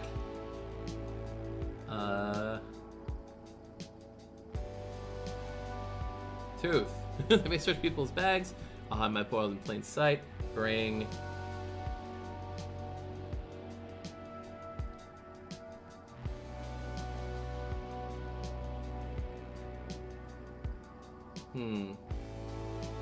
Weird lady. No.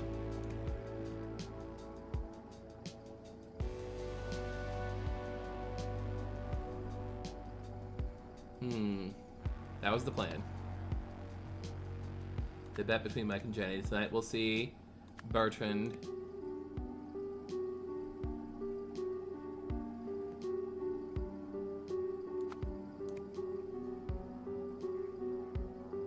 Broke, escaped, started, win, taken, stole.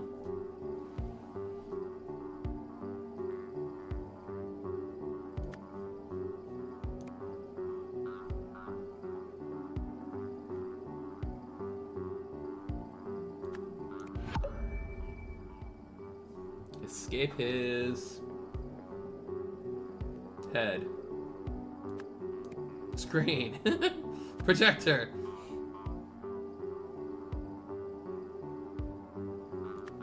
Lose his head. There it is. Yeah, it was lose his head. Because Bertrand did lose his head over there on the back, and people were like, oh no, wait, the bet totally went. That was the Mike and Jenny bet. And they're like, come on. What's going on over here? Where did I find the name Sarah?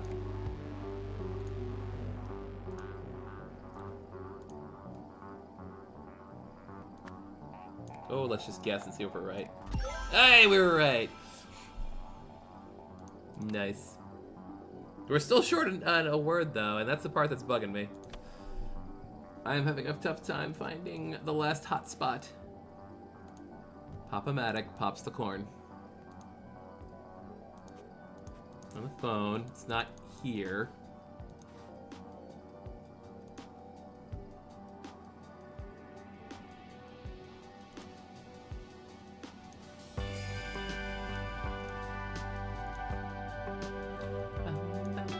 Oh, right, Sarah, who stole what? Are you there? God, I forgot about that one.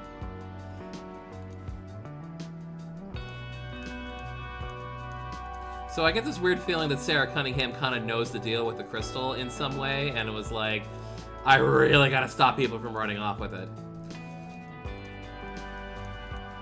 That's, I believe, Sarah's motivation over here. Where the Sam Scratch is the last hotspot? I'm not finding it. It makes me sad.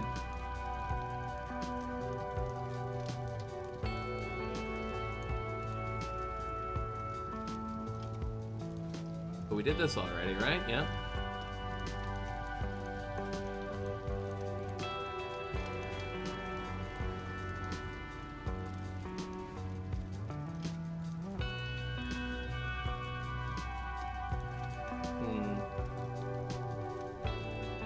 So what's left here? We still have to do equipment, I guess, which is... I feel like one of these... Pack wire cutters? Yeah.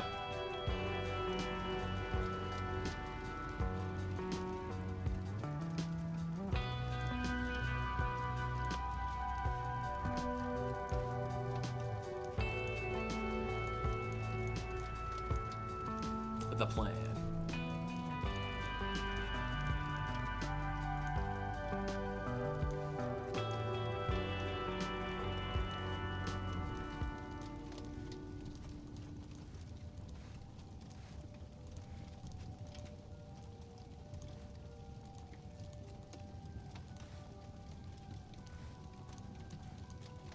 Yeah, this last hotspot's kind of bugging me over here. Okay, Sarah Cunningham. Start filling some more stuff in. Owner of the Neptune Cinema drive-in, really, but I've been using a red crystal to enhance the projector.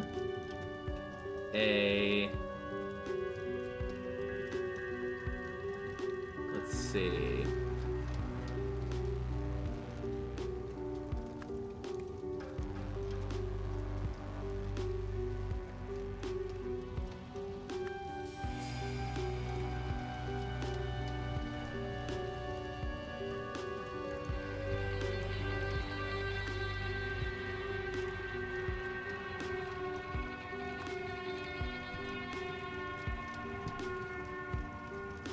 Malfunction, really, yeah. Some kind of malfunction's going on.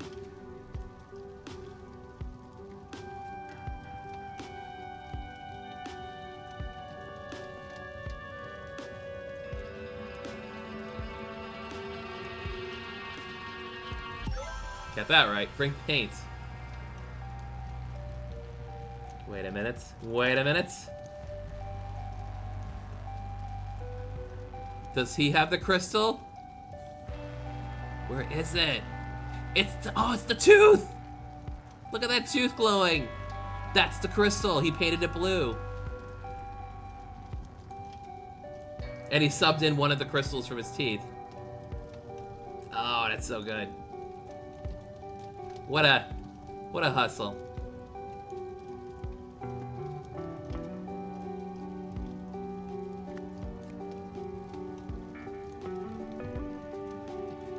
In costume and stole the crystal disguising as a tooth. Augie Tamine. Banned from the cinema. Got so banned, bro.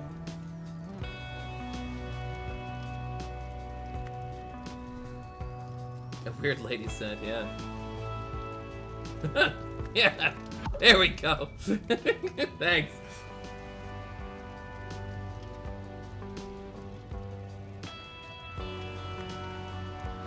No.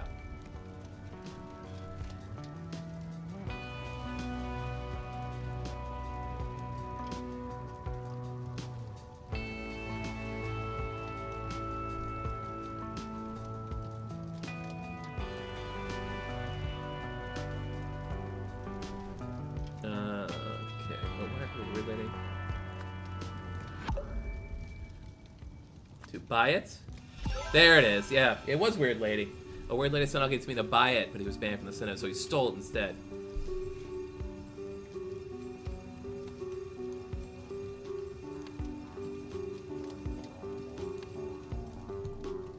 In order to blank a blank,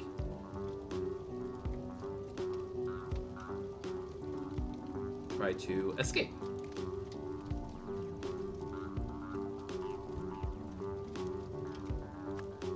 It's Doug Baxter. Pull the head off Doug Baxter's costume. This started a fire.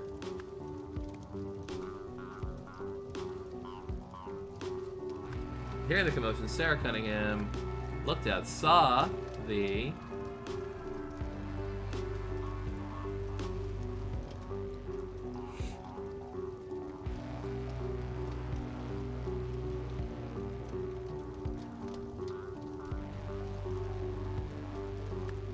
taking the crystal. She then caused a crash.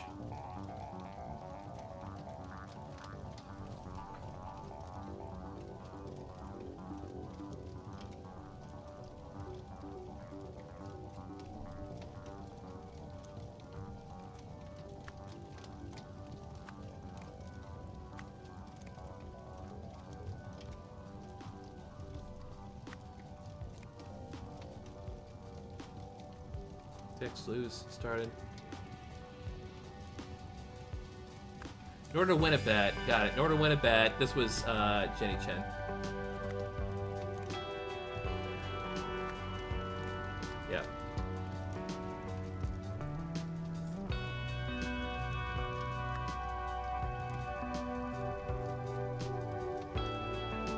almost a crash of some kind, but it's not really a...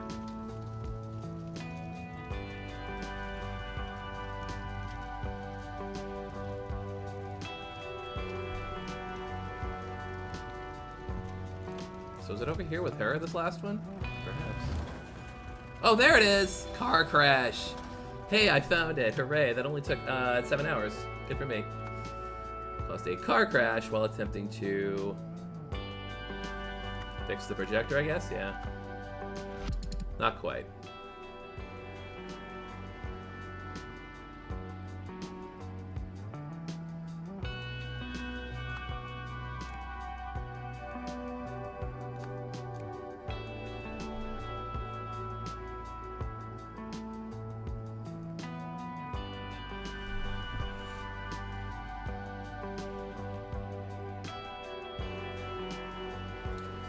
I bet you Chin pulled the head off Dong. That's just caused him to start a fire so Rachel could escape. Hearing the commotion, Sarah Cunningham looked out, saw the fire, realized someone must have, I'm gonna say, taken the crystal.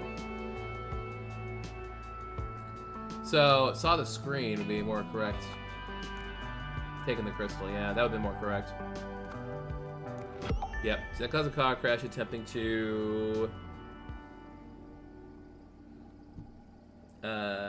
block the exit. Yeah. There we go. All right, blockbuster release, baby. So that's where the Golden Idol crystal ended up. Amazing. After being banned from the Neptune Cinema, Augie Tammy needed a way to steal the crystal his employer wanted. Disguised in a costume, he played a local to drive him in. Augie cut the power to the projection booth as a distraction and swapped the crystal for one of the teeth from his costume to conceal it in case he was searched. However, unexpected fire caused chaos, disrupting his easy escape. All chaotic.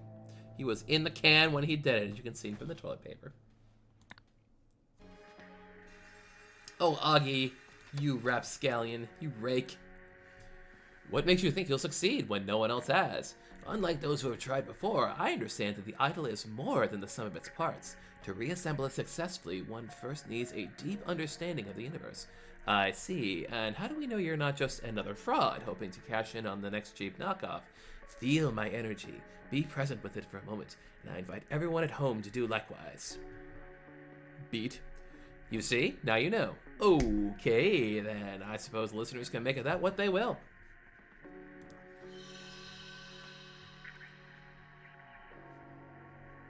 Now, we still don't know what Augie Temin looks like, which is cool. Yeah, we don't really have much place to fit any of these, really. That's awesome. Very interesting.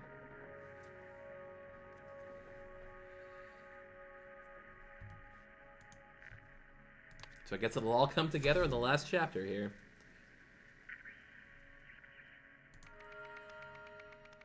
Going once, a shocking murder at the auction house.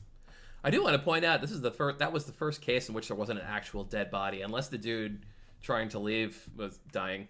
Or perhaps Sarah Cunningham was dying in the process. Alright, how's everybody doing here?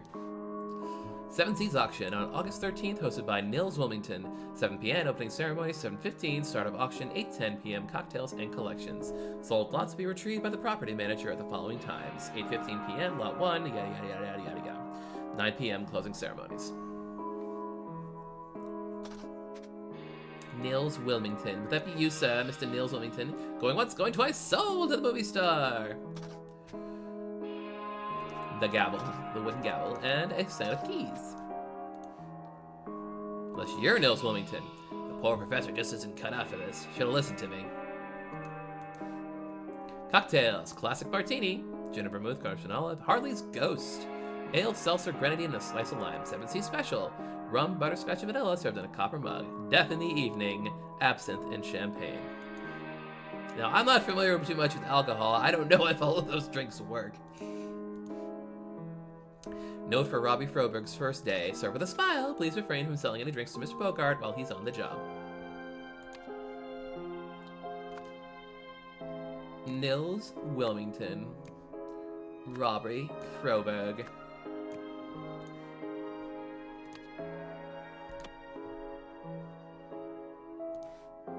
Up it again. Robbie was right. Why did he even come? $3,100 in cash. Wait a minute. Hey, I recognize that mask. That's a mask from the Brotherhood of Masks from the first game. Here's the historian lady. Get on with it. The next lock's the one that matters. 18,000. Yeah, bro over here did not bring enough. This looks stunning in my entryway, and for a steal of a price. 26,000. The museum doesn't need an Albion relic anyway, but perhaps I've been on the Adrian lot. A checkbook. Disgusting mask. I failed to rescue lot number 1, but lot number 4 will return with me to the motherland. This is Lemurian script, by the way. She's speaking in Lemurian to herself.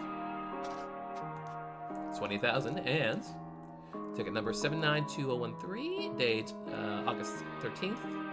Destination Lemuria. That's that's her plane ticket. Yep, she's Lemurian. What's going on over here? The drinks. Got it. Funny, she doesn't look like a lemur. Oh, goodness. The cane. Yeah, I have very few names still. Alright, and we got one other location. Oh, and we got 2 time frames. We've got, what is it, 8:40 and 7:45 looks like. Are we at 7:45 right now? Did it already start? Yeah. 7:45 and 8:40 looks like. Alright, what's upstairs? I wonder if I can get Miss Knightley's autograph. A ring of keys. He likes to jingle them. Circuit box. Danger, risk of electrocution. Ooh, this lot has been sold. Whatever the heck it is. This lot has been sold to 3. The 3 feathered. I'm not even gonna try to name that guy. An empty box. The golden idol, at least reassembled. This appears to be what ended up showing up at that other place. And whatever that is. Meanwhile, in the safe, nothing. Alright, shifting forward in time. Oh dear. A creature unknown to science. And there's that mask again. Yeah, it's that creature that was upstairs. It's La Creatura. Oriel, please calm down. A seal. That's the Lemurian seal. The checkbook. Nobody move! You'll step on my new Lincoln centerpiece. 19,000. Ah, the lights went out. Who's touching me? 3090. The lights are finicky. Nothing to worry about. Yeah, you're gonna make me buy another drink, Tessa? To my biggest fan, Erwin, stay sharp, Summer.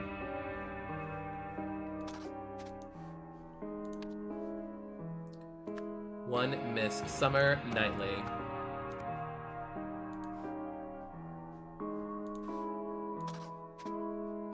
Whoops. Ah. What about my statue? Stop pushing me. It's only a power outage. 19980. We're gonna have to do some math here, folks. There's those copper mugs. Now is not the time, Mamati. We all need to leave immediately. 17910.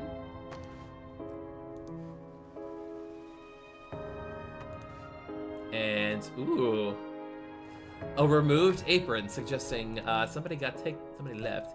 Dr. Toussaint wants a Death and Eve, and Ms. Da Silva wanted a martini, and Ms. Navari wanted 3 of the other drinks. Damn. And upstairs, oh, it's going down. What are you doing? Lot 1 bought by bidder A4 for $6,500. Lot 2 bought by bidders S3 for $2,000, and so on and so forth.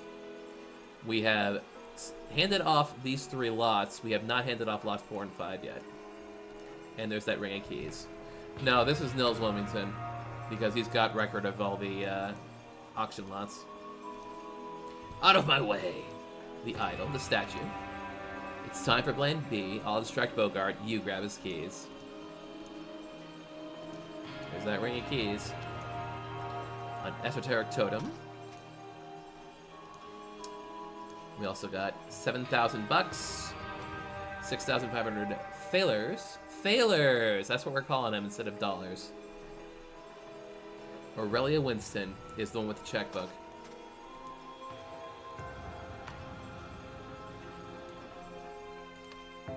We'll get to that.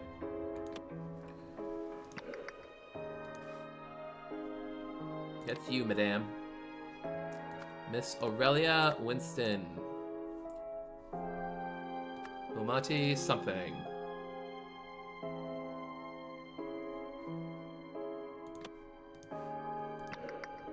So you can still kind of tell them a little bit because of like frames. So this is obviously the security guard guy. My biggest fan, Erwin.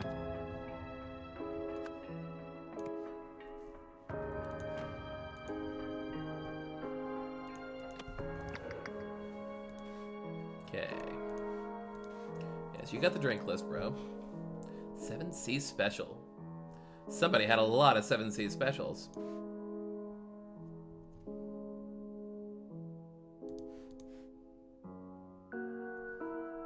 Like there appears to be only one Mister in the crowd anyway. So that would suggest this is Mr. Bogart right here.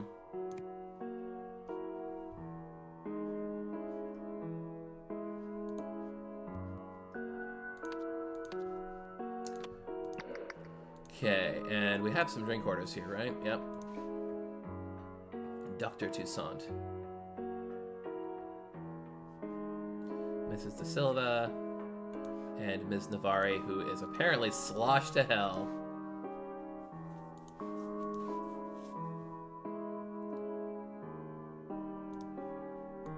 Now I have to check what that kind of drink that is. So the drink is, let's see, olive. So that's the classic martini. Wait. So, yeah, that's a classic martini, I think, right? Because that's the 7C special, because that's in the copper mug, right? Yep, copper mug. Ale seltzer and grenadine with a slice of lime.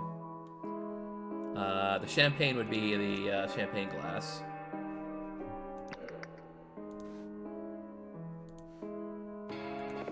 Yep, there we go. Well, now we find everything at least. There's that plane ticket crumpled on the ground.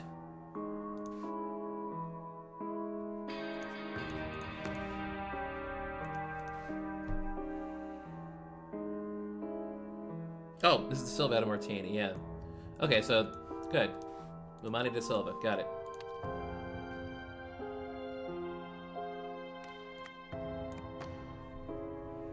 Okay.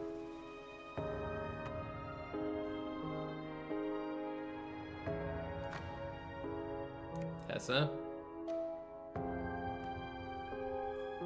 Let's start doing some, well, Dr. Toussaint would suggest.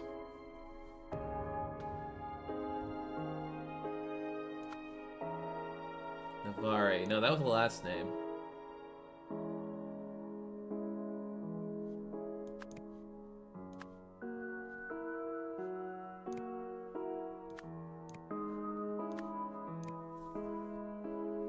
No, that doesn't make any sense, does it? Hang on.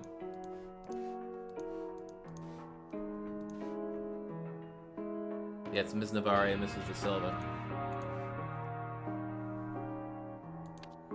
Oh, I got a weird feeling these are all wrong, but that's okay.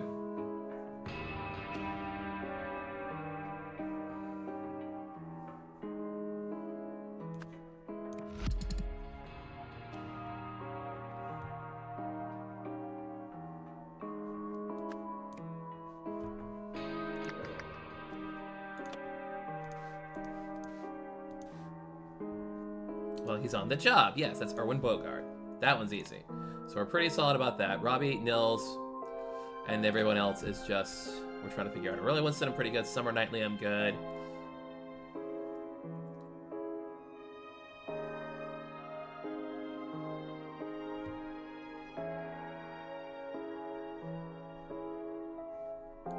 I got a thought, and the thought is these 3 summer specials were bought by Tessa Navari.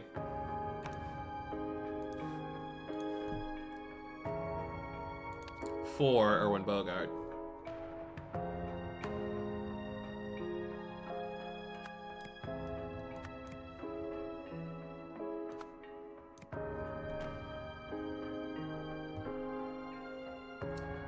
So that leaves Oriole. Yeah! Dollars. It's a Dutch word which morphs into dollars. Got it! Thanks, Devel.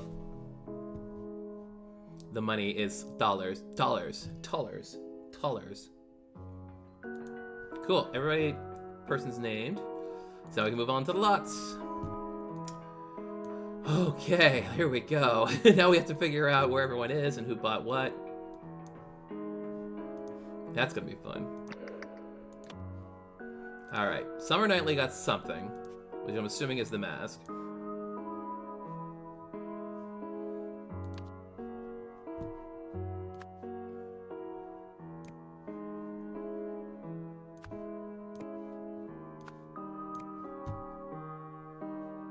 Well, it's Albion, yeah. We know it's Albion because yeah. We know what the mask is from specifically. So let's just review everyone's statements here.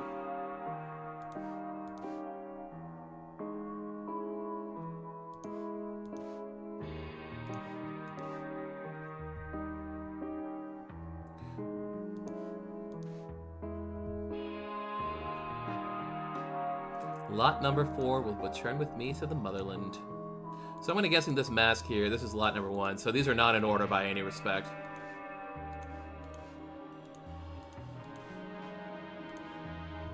So whatever lot 4 is, it's Lemurian. That much we can count on.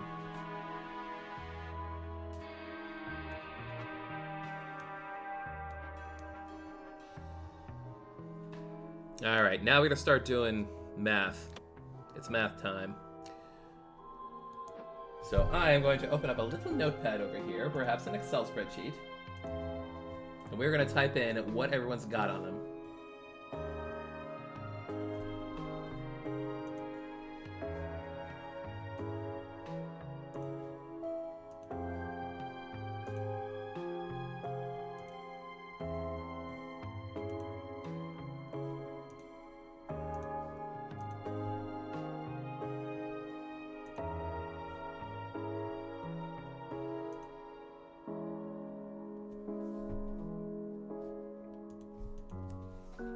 Oriel to Sanch.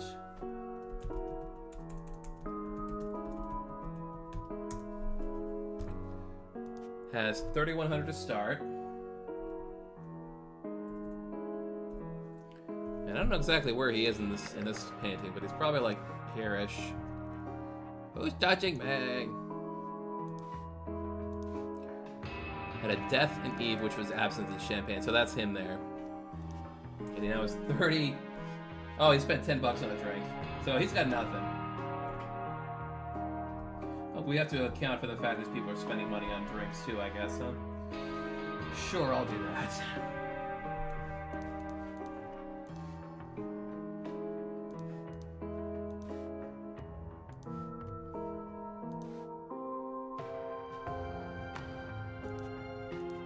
Okay, who had 19,000? Alright, we'll go back to the main. Tessa Navari came in with 18,000.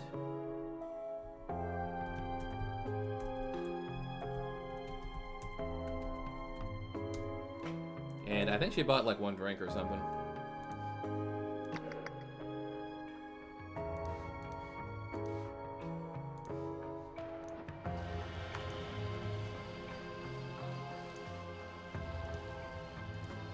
Dang.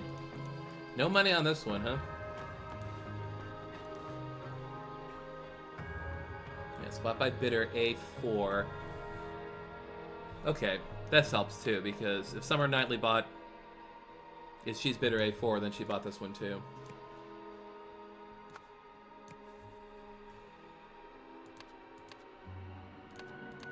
That does help quite a bit, actually. So, whoever S3 was bought the next two.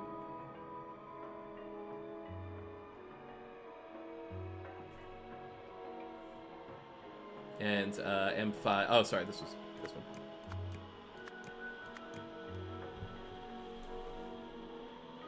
Yeah.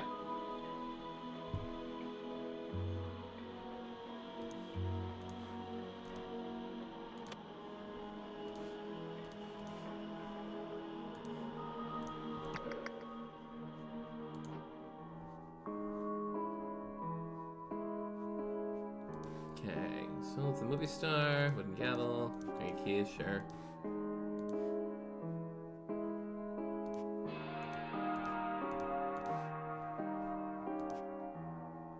$20,000.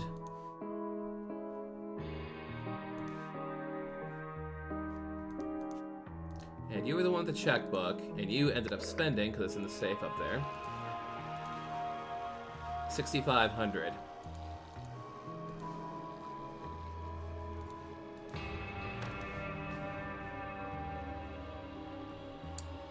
Huh, 6,500.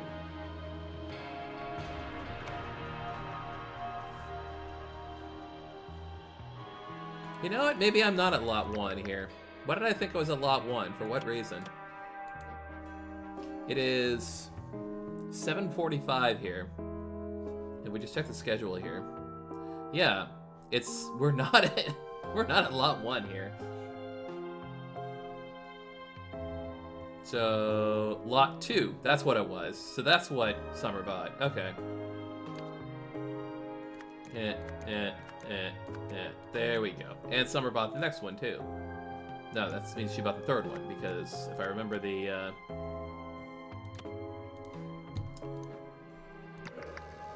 this. Yes. Okay, I guess it makes sense that S, this is their first name and all.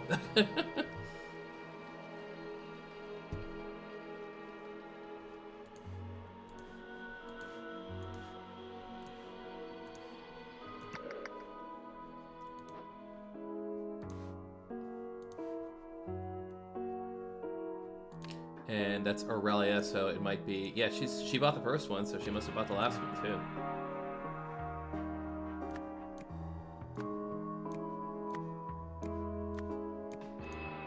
Just check once more. Yeah, Aurelia, Summer, and I'm guessing it's Mumati. Which makes sense, I suppose.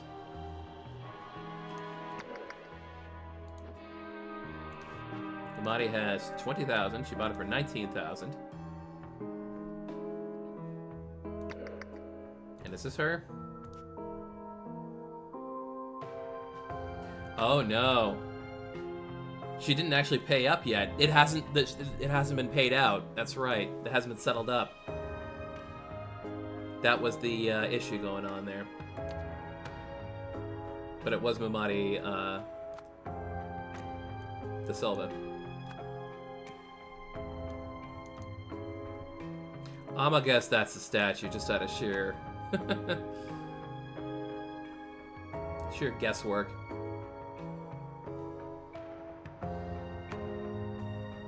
So an Adrian artifact came up next. There's also a Lankin.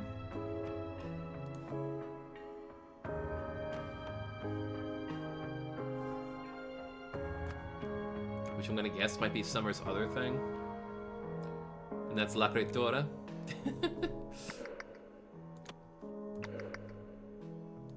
Yeah, that's Summer freaking out there.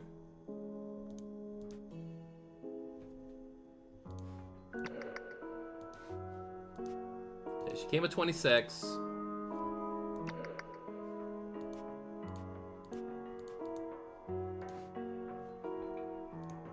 And now she's down to 19,000.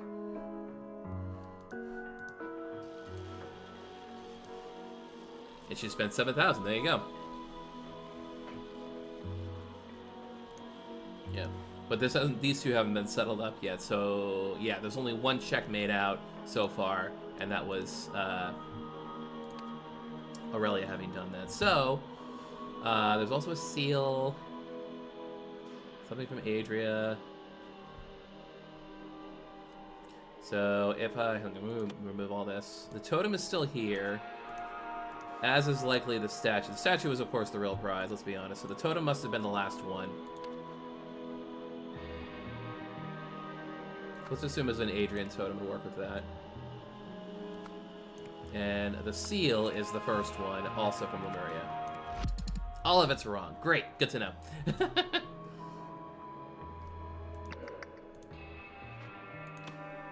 Okay, we have the statue. La Creatura. The seal. Lot 3 was the mask.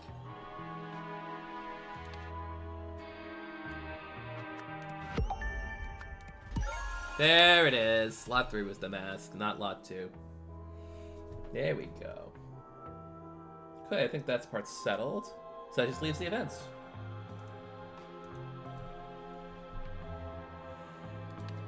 Check the events. At the Seven Seas auction, something was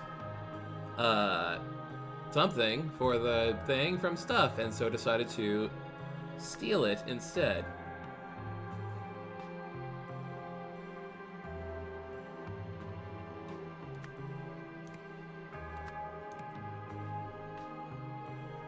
So let me check the...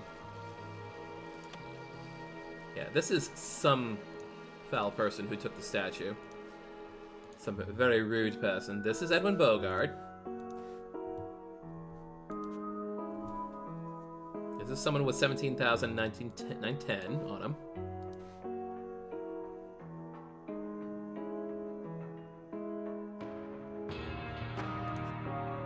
That's Dr. Sussant. That's Summer Knightley. And that's... Oh, this is Orla Winston. Okay, that's easy enough, because she got the seal and she got the things. This is Mubadi. And this would have to be Tessa, wouldn't it? Yep, that would have to be Tessa, because she spent money for the drinks for Erwin Bogart. So Tessa was the one who got Erwin drunk.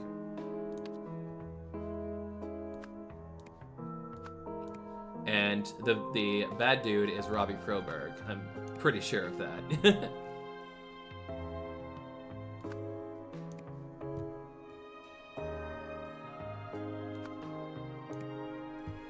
Yep.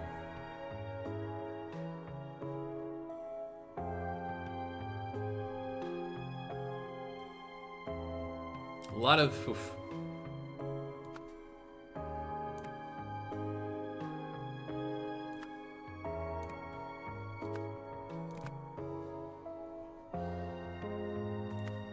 The victim is Nils Wilmington, of course.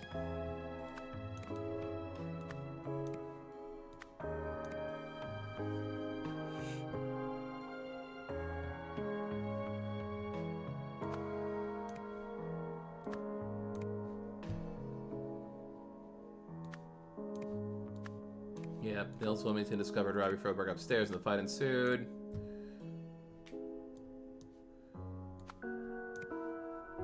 Mumati da Silva was... Oh, sorry, no. It was Oriole Toussaint who was outbid by Aurelia Winston for the...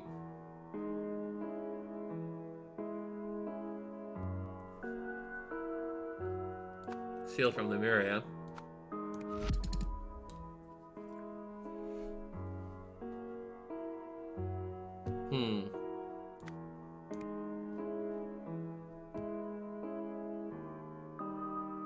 Nah, it doesn't make sense.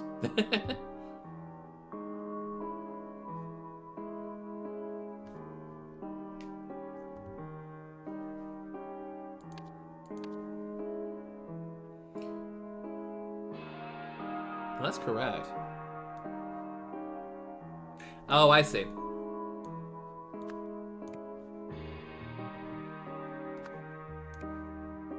Outbid by Moantes and Silva. So that would have been Atessa. Navari. The statue. There we go.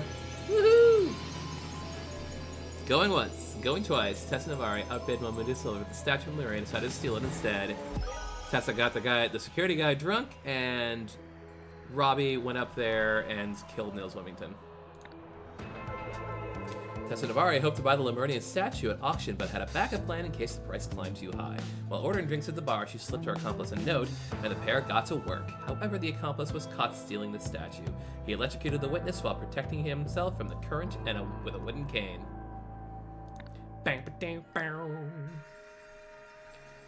Who is it? Who could be on the other end of the phone?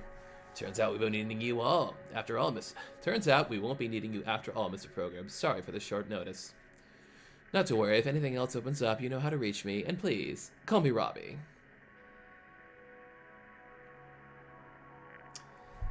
That's not Robbie Froberg. Oh! Here's the art. Here's the Augie Tameen. Who's a weirdo named Augie Tameen? It's this guy.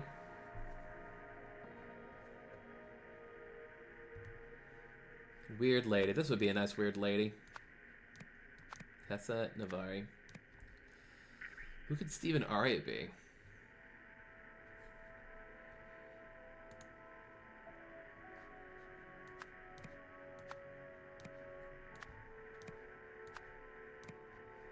Or maybe it's Mamadi da Silva? She would know, offhand.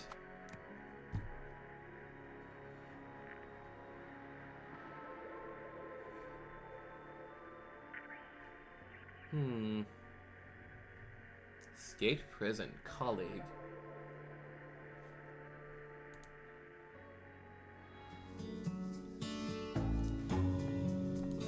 Messages would be the most help on this one, I think.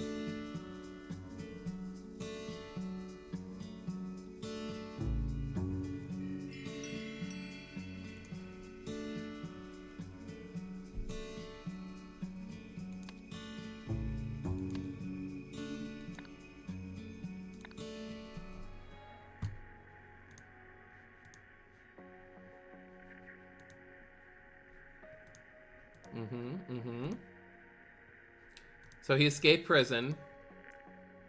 He grabbed the thing. Then he also grabbed this thing. And then she killed him. Corkboard me.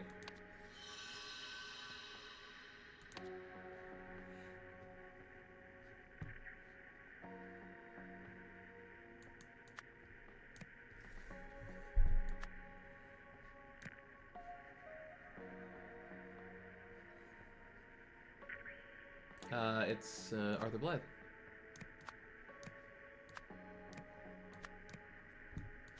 He couldn't have said it to himself. That'd be weird. No.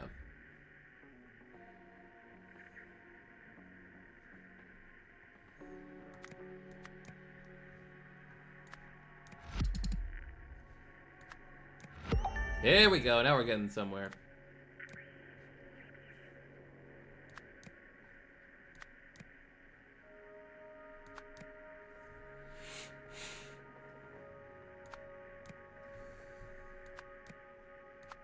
No, this is it.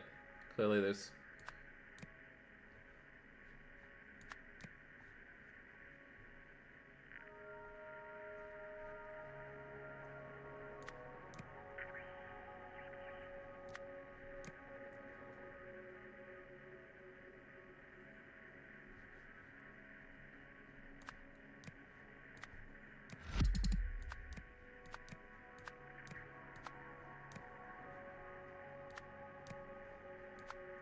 Nah, it can't be Lazarus. He's really dead. He's super dead.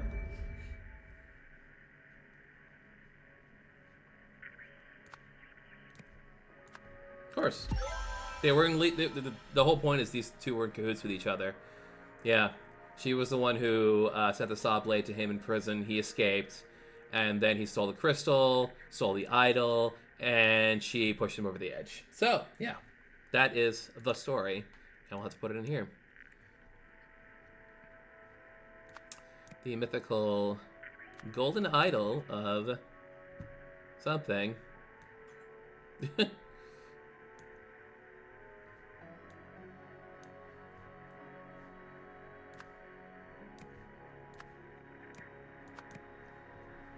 Of Lazarus Hearst. Sure. Yeah, that makes sense.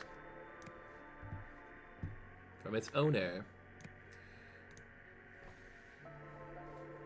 Arrange Arthur Blythe's prison escape.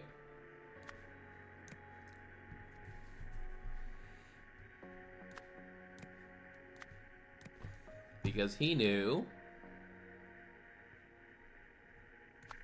the locations of the parts, I'm assuming.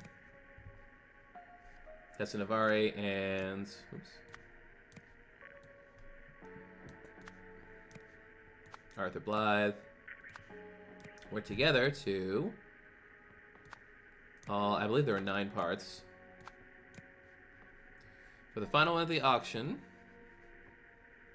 we resorted to murder. Or perhaps racketeering. In the end, Arthur Blythe tried to steal the golden idol from Tessa Navari, which resulted in Arthur Blythe's death. I think it was. Alright. I have to check the parts on that one. Hang on. We're going back to the Garden Retreat.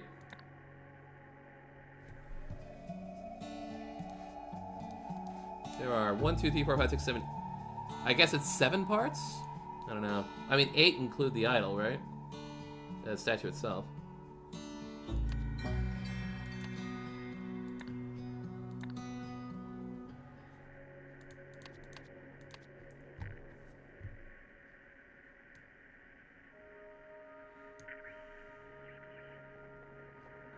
Reassemble.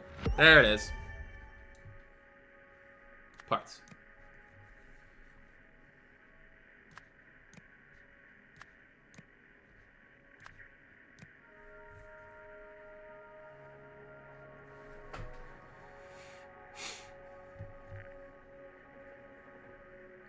Timbaland, Tismar, and Arthur Blythe work together to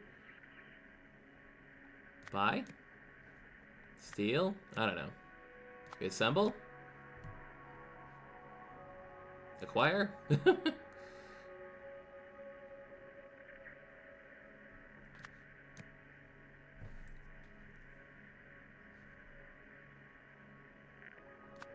Buy. Sell. Buy, no sell. No, that's definitely not it. Oops.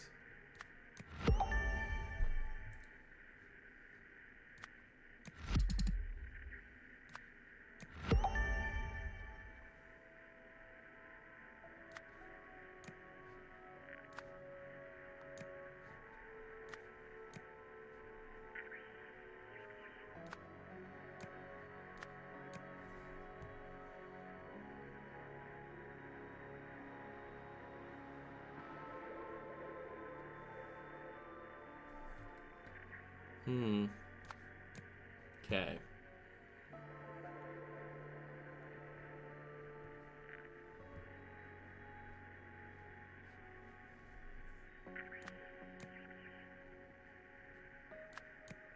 Yeah, only one thing's wrong.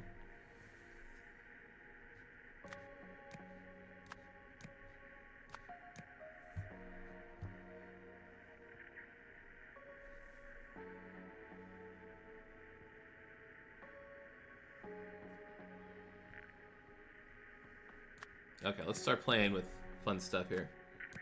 Yeah, it's 8.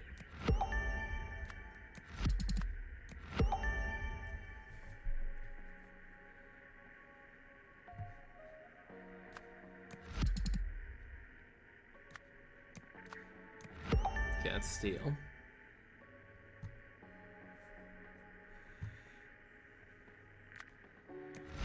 No, it's parts.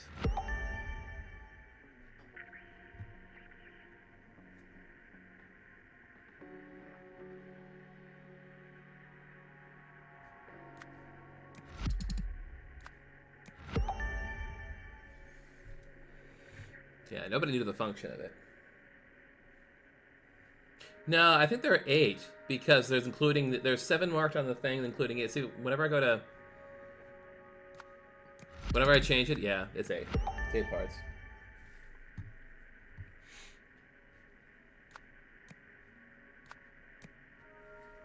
Arrange only the locations of parts. It's not parts, it's owner.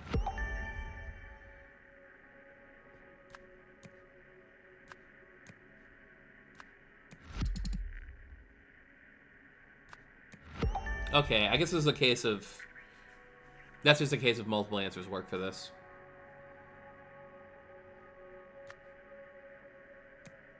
That's it. Got it. Steal the parts. I mean, you know, the Golden Idol wasn't complete. Of course it's parts.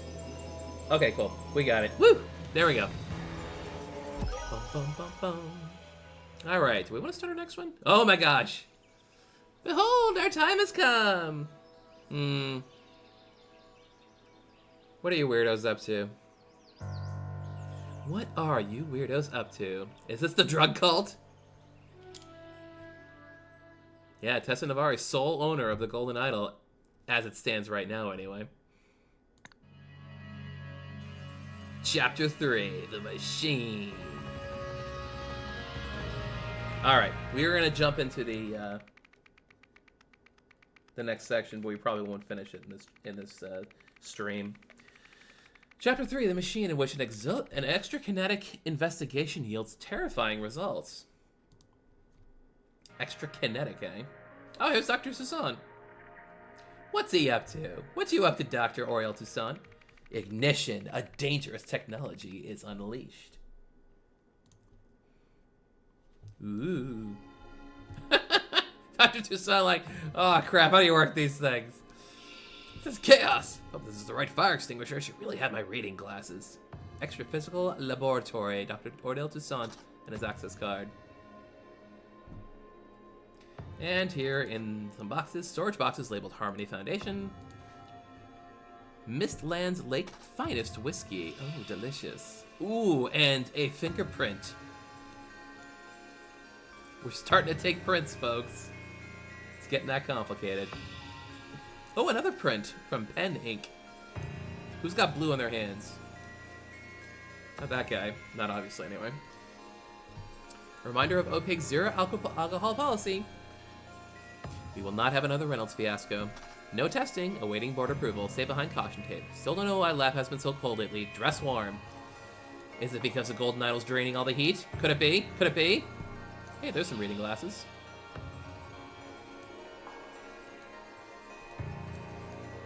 A book titled Primary Sources Studies Lemuria 1200 to 1300. A book titled The Archaeological Sites of Xenopolis. Xenopolis was where we found the Golden Idol in the Lemurian Vampire chapter. A book titled Lemurian Cultural Investigation. So, I'm guessing this is your reading glasses, Dr. Toussaint. Be ready on the 18th of June.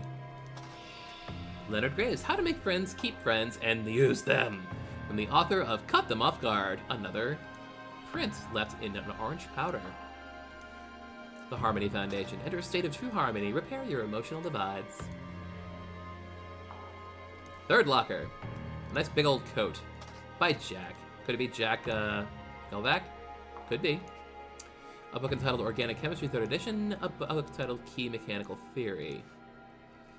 Oh, no, we have parts to assemble. High conductivity in both hands, complete circuit. Structural elements provide support, no effect in operation. Both hands, one hands. Yes, these are little bits from the Golden Idol in the past, so this person knows their Golden Idol. Anyway, overqualified, ignored, our seminars will activate your true potential, exposing you to a new world of corporate opportunity. The Crawley Leadership Training. Didn't even bother to use capitalization.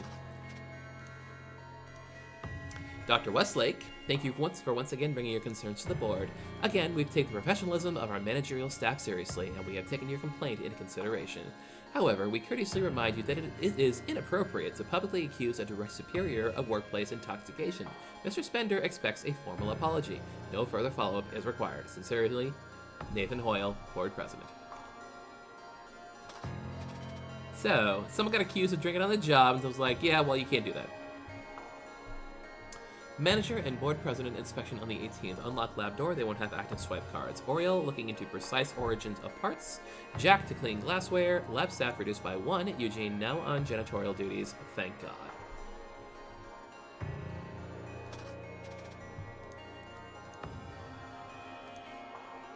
We got here a bag of cheesy corn chips. Oh, someone got Cheetoed. That explains the orange powder. Cleaning supplies. Oh, Eugene.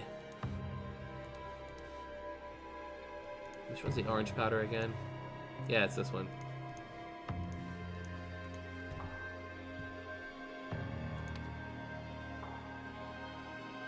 Dang. Eugene.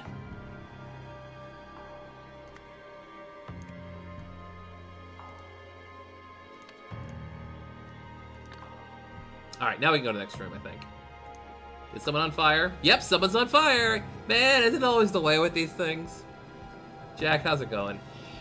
Such power! Fascinating. I think that shut it down. He's got a camera. Instant camera. That's Jack Nowak. Yep. Fingerprints, I'm going to assume it's Nathan Hoyle's, but it could be really feasibly much of anyone's, because I'm sure most people have slapped that door at some point. Testing approved! Marie, Tim, stop bickering so we can talk budget. And somebody put out this guy over here. I guess it's Eugene. This wasn't supposed to. I'm on fire. Dr. Nowak lab notes. Device function unknown danger equals metals identified, high reactivity and conductivity. Dr. Sun says part Lemurian in origin. Fully reconstructed, ready to test. No test before board approval. Danger potentially high. Whatever his name is, the guy who runs the place. Dr. Nowak lab notes. Mr. Marmot relegated. Laboratory access card revoked. He might be incompetent, but his fumbling did more than we've been allowed to. I wish I could do follow-up testing, but I can only record my observations from a distance. From a distance. Gotta stay outside the tape, yo. Safety tape. A beaker with another fingerprint on it. You're blaming me? I vouched for you. I said you could handle this, but you can't even control your tape. I saw you touch the machine. You're sabotaging my work. It's a Reynolds pitch all over again. Test, test, test. Give me my words. Marie. Tim, stop bickering. Jack. Dr. Toussaint. Nathan Hoyle? I thought that was his name. Is this Eugene?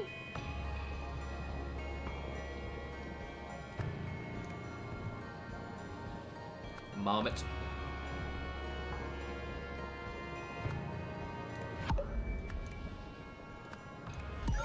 Haha! Oh, Eugene, you are quite the marmot. Tim Spenda, Marie Westlick. I might be able to do this before hitting 8 o'clock. Things are progressing so far. And let's see, we're missing a couple words and 3 spots. Let's see, search, search, search. Oh, right here. We have the symbols, the controls on the device. We have fingerprints. Somebody touched it. Ooh. And we are maxed out on stuff. People have been touching buttons. The controls. This is why we need the prints, of course.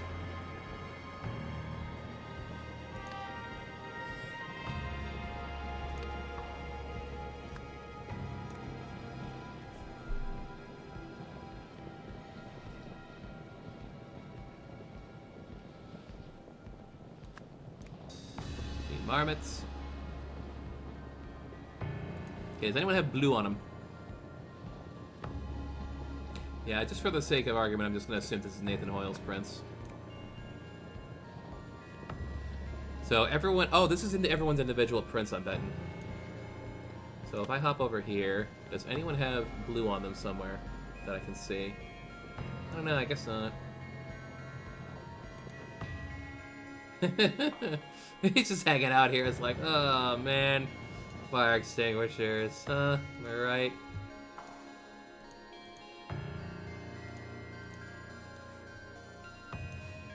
Yeah, that's Jack Nowak's.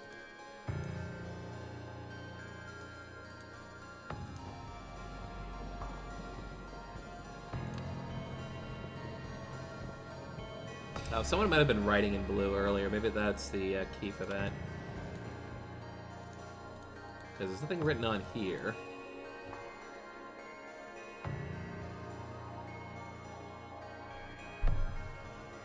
A Reynolds fiasco, I wonder.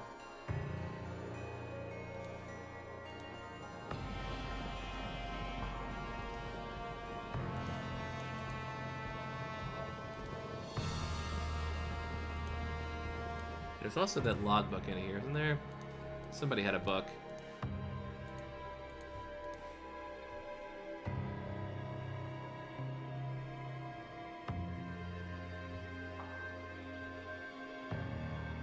Right.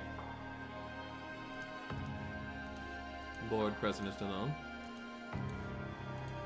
Who was drunk on the job?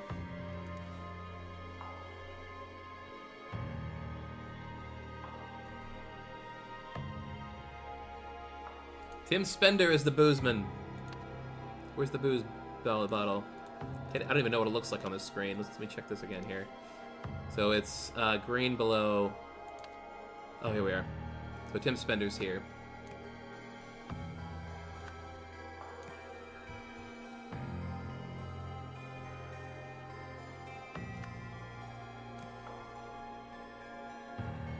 Noek. Bananas over here, and Westlake.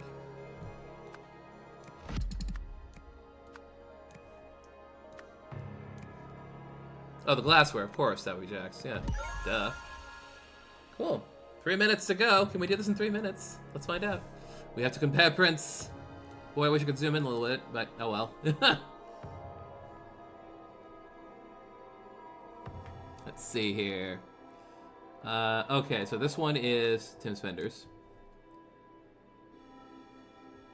What am I supposed to... Oh, it's orange, so maybe it's Eugene's, yeah. Orange powder. Oh, Eugene. You got Eugened. So bad. That's Marie's. But whose is this? Who's the culprit here? Oh, Eugene, did you do it again?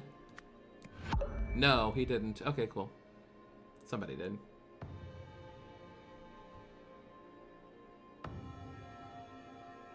Yeah, it's definitely Tim's right here on the button.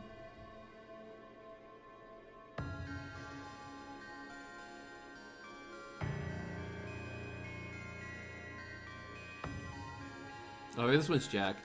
There we go. Yeah, it's Jack, Eugene. Eugene was futzing with the controls here.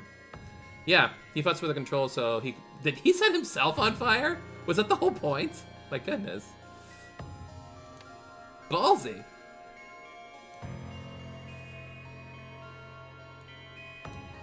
Alright, the team worked to reconstruct the device, I guess. And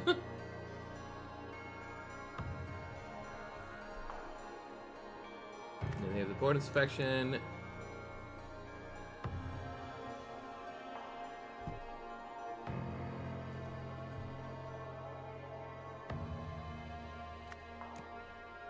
It's performing.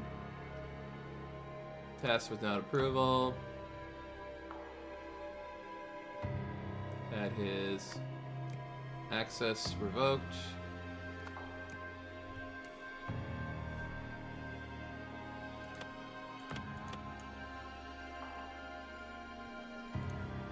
Hang on. Yeah. He had his access card revoked. Oh, Eugene. Okay, the board inspection, the...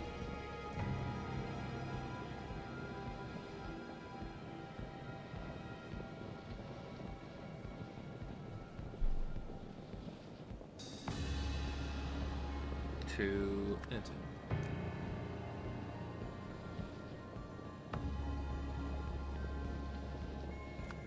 Well, it's the door, but... Do I have a door here? The test access card with key. The lab. The lab was unlocked to allow both Nathan Hoyle and Eugene Marmot to enter.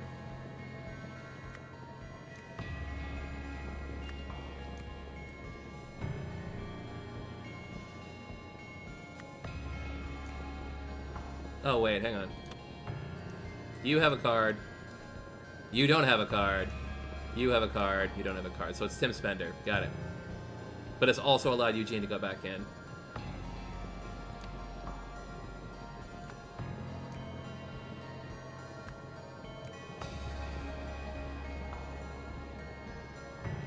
gonna go with Nathan Hoyle since he's the board president.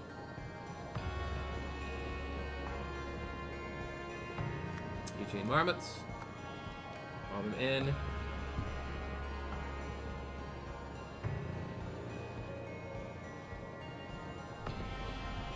Used one hand to touch the controls of the device. It activated and he caught fire.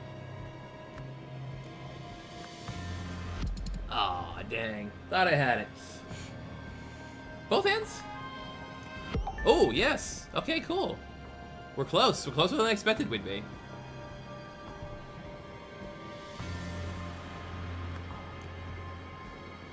It's Jack, right? Nope, is Marie in charge? Yeah, Marie's in charge. Alright, we did that just in time. Awesome! Yeah, Marie's in charge. Eugene's performing without approval, because he's a dope.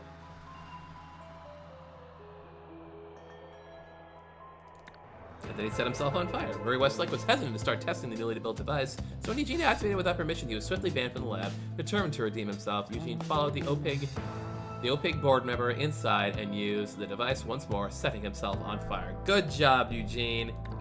You're a card. Ooh, what's going on with the hat? I just want to check this hat quickly.